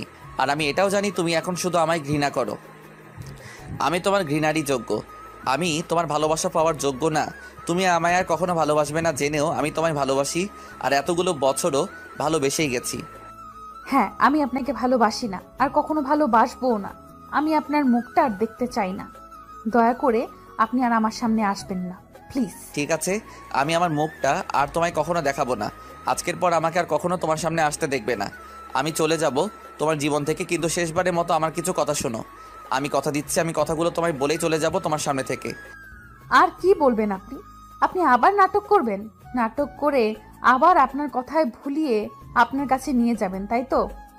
আপনি আবার আমায় আপনার বিছানায় সঙ্গী বানাতে চাইছেন। এই জন্যই তো আপনি এতক্ষণ ধরে আমায় ভালোবাসেন ভালোবাসেন বলে নাটক করে যাচ্ছেন। আপনি শুধু আমায় আপনার মজার সামগ্রী ভেবেছেন, আগেও ভেবেছেন আর এখনো ভাবছেন। আপনি কি আমায় বেশ... আমি আর কিছু বলার আগেই সোহান আমার গালে চড় বসিয়ে দেয়। অনেক বলেছিস তুই, আর না। অনেক ভালোভাবে কথা বলেছি আমি তোর সাথে, কিন্তু তুই তো... আমি জানি আমি 6 বছর আগে ভুল করেছি। তুই শুধু আমার সেই ভুল করাটাই দেখলি, কিন্তু আমি কেন এমন করলাম সেটা একবারও শোনার প্রয়োজন মনে করলি না। 3 বছরের সম্পর্কে তুই আমায় চিনলি। আরে আমি যদি তোকে ভালোই না বাসতাম তাহলে তোকে বিয়ে করতাম না। তোকে নিয়ে যদি আমি শুধু মজাই করতাম তাহলে তোকে আমি আমার মা বোনের সাথে পরিচয় করিয়ে দিতাম না। 6 বছর আগের সেই ঘটনার পর থেকে আমি অনেক খুঁজেছি, কিন্তু তোকে পাইনি। 6 বছর আগের করে একটা ভুলের বোঝা এখন আমি বয়ে বেড়াচ্ছি। অনেকবার বলতে চেয়েছি তোকে যে আমি কেন এমন করেছিলাম, কিন্তু তুই সেটা শুনতে চাস না। আর বিশ্বাস কর, এখন আর আমিই বলতে চাই না। আমি চাই না তুই আমার জন্য তোর কাছের মানুষদের বুঝিস। তুই আমায় যেমন ভাবেছিস এতদিন তেমনই ভাব। তুই আমায় ঘৃণা করিস তো তাই কাট।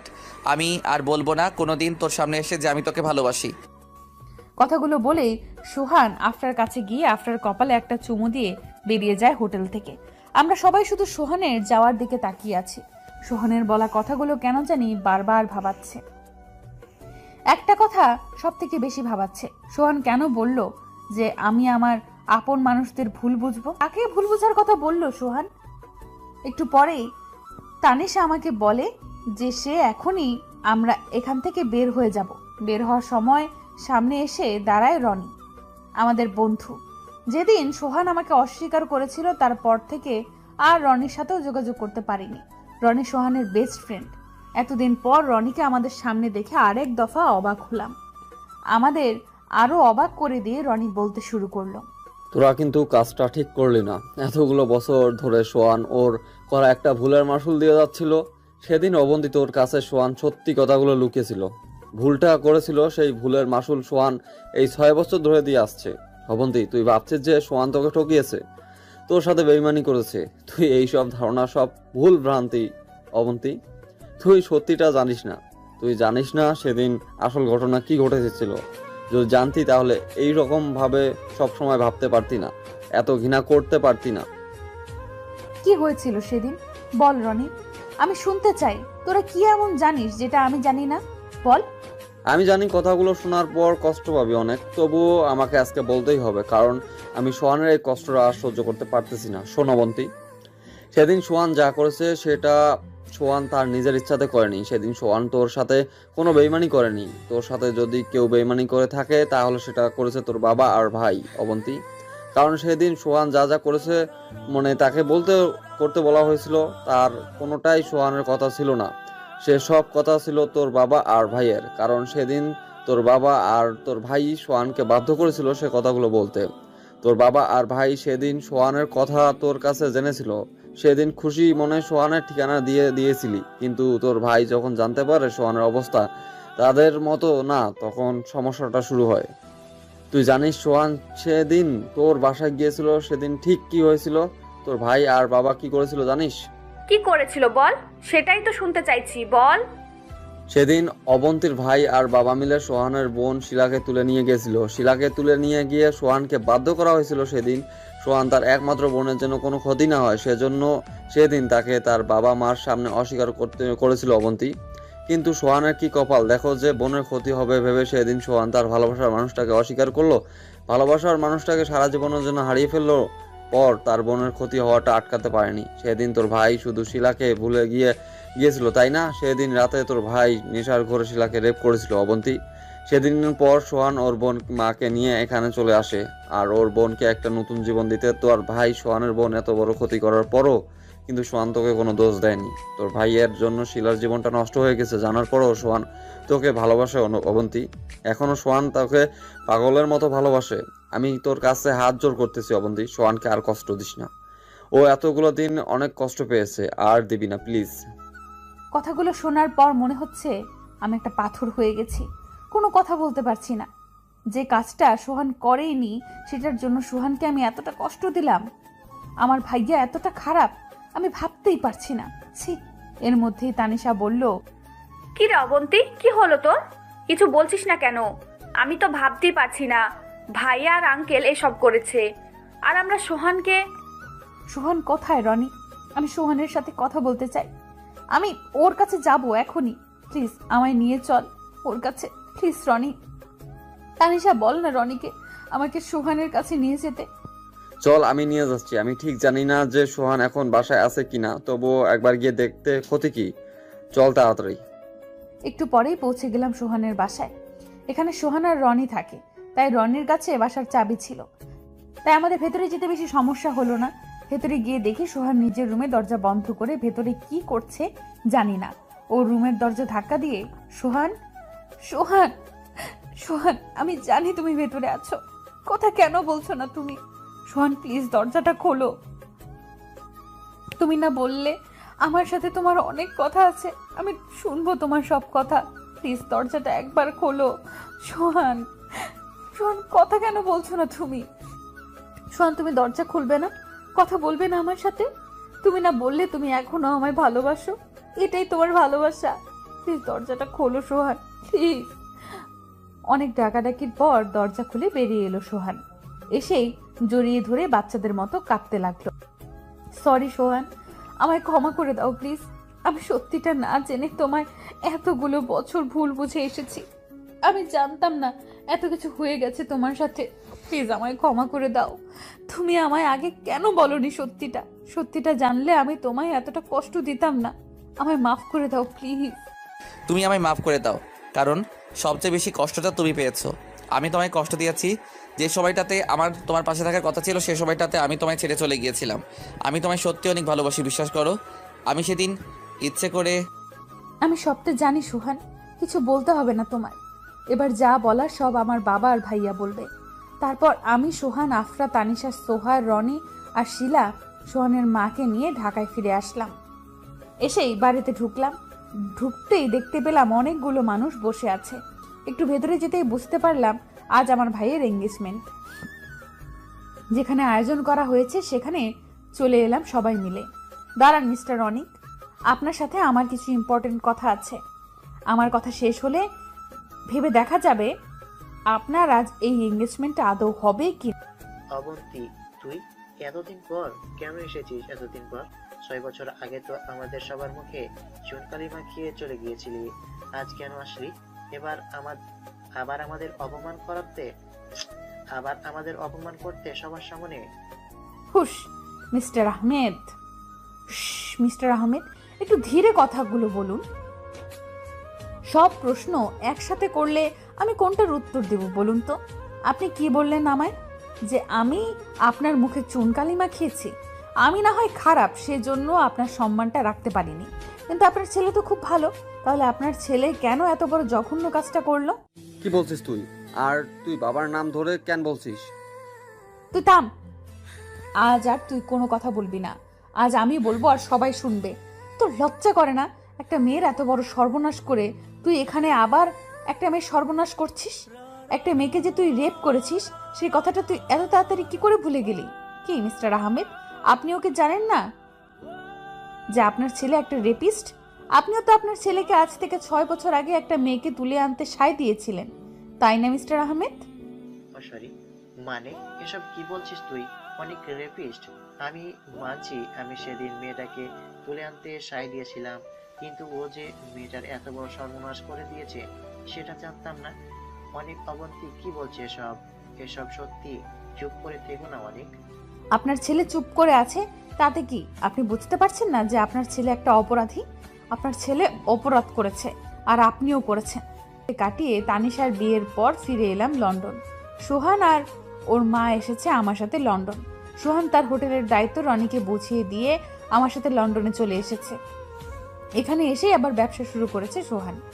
আমি, আফরা, সোহান এখন অনেক অনেক খুশি। আফরা তো বাবাইকে পেয়ে এতটা খুশি যে বলে বোঝানো যাবে না। আর সোহানও খুব খুশি এতদিন পর নিজের মেয়েকে কাছে পেয়ে। এত ঝড় ঝাপটা পেরিয়ে এবার শুরু হলো আমাদের নতুন পথ চলা। আল্লাহর কাছে দোয়া করি যেন আর কোনো ঝড় আমাদের জীবনে না আসে। আমরা যেন এইভাবেই সারা জীবন একসাথে বাকি জীবনটা কাটিয়ে দিতে পারি। আল্লাহ হাফেজ।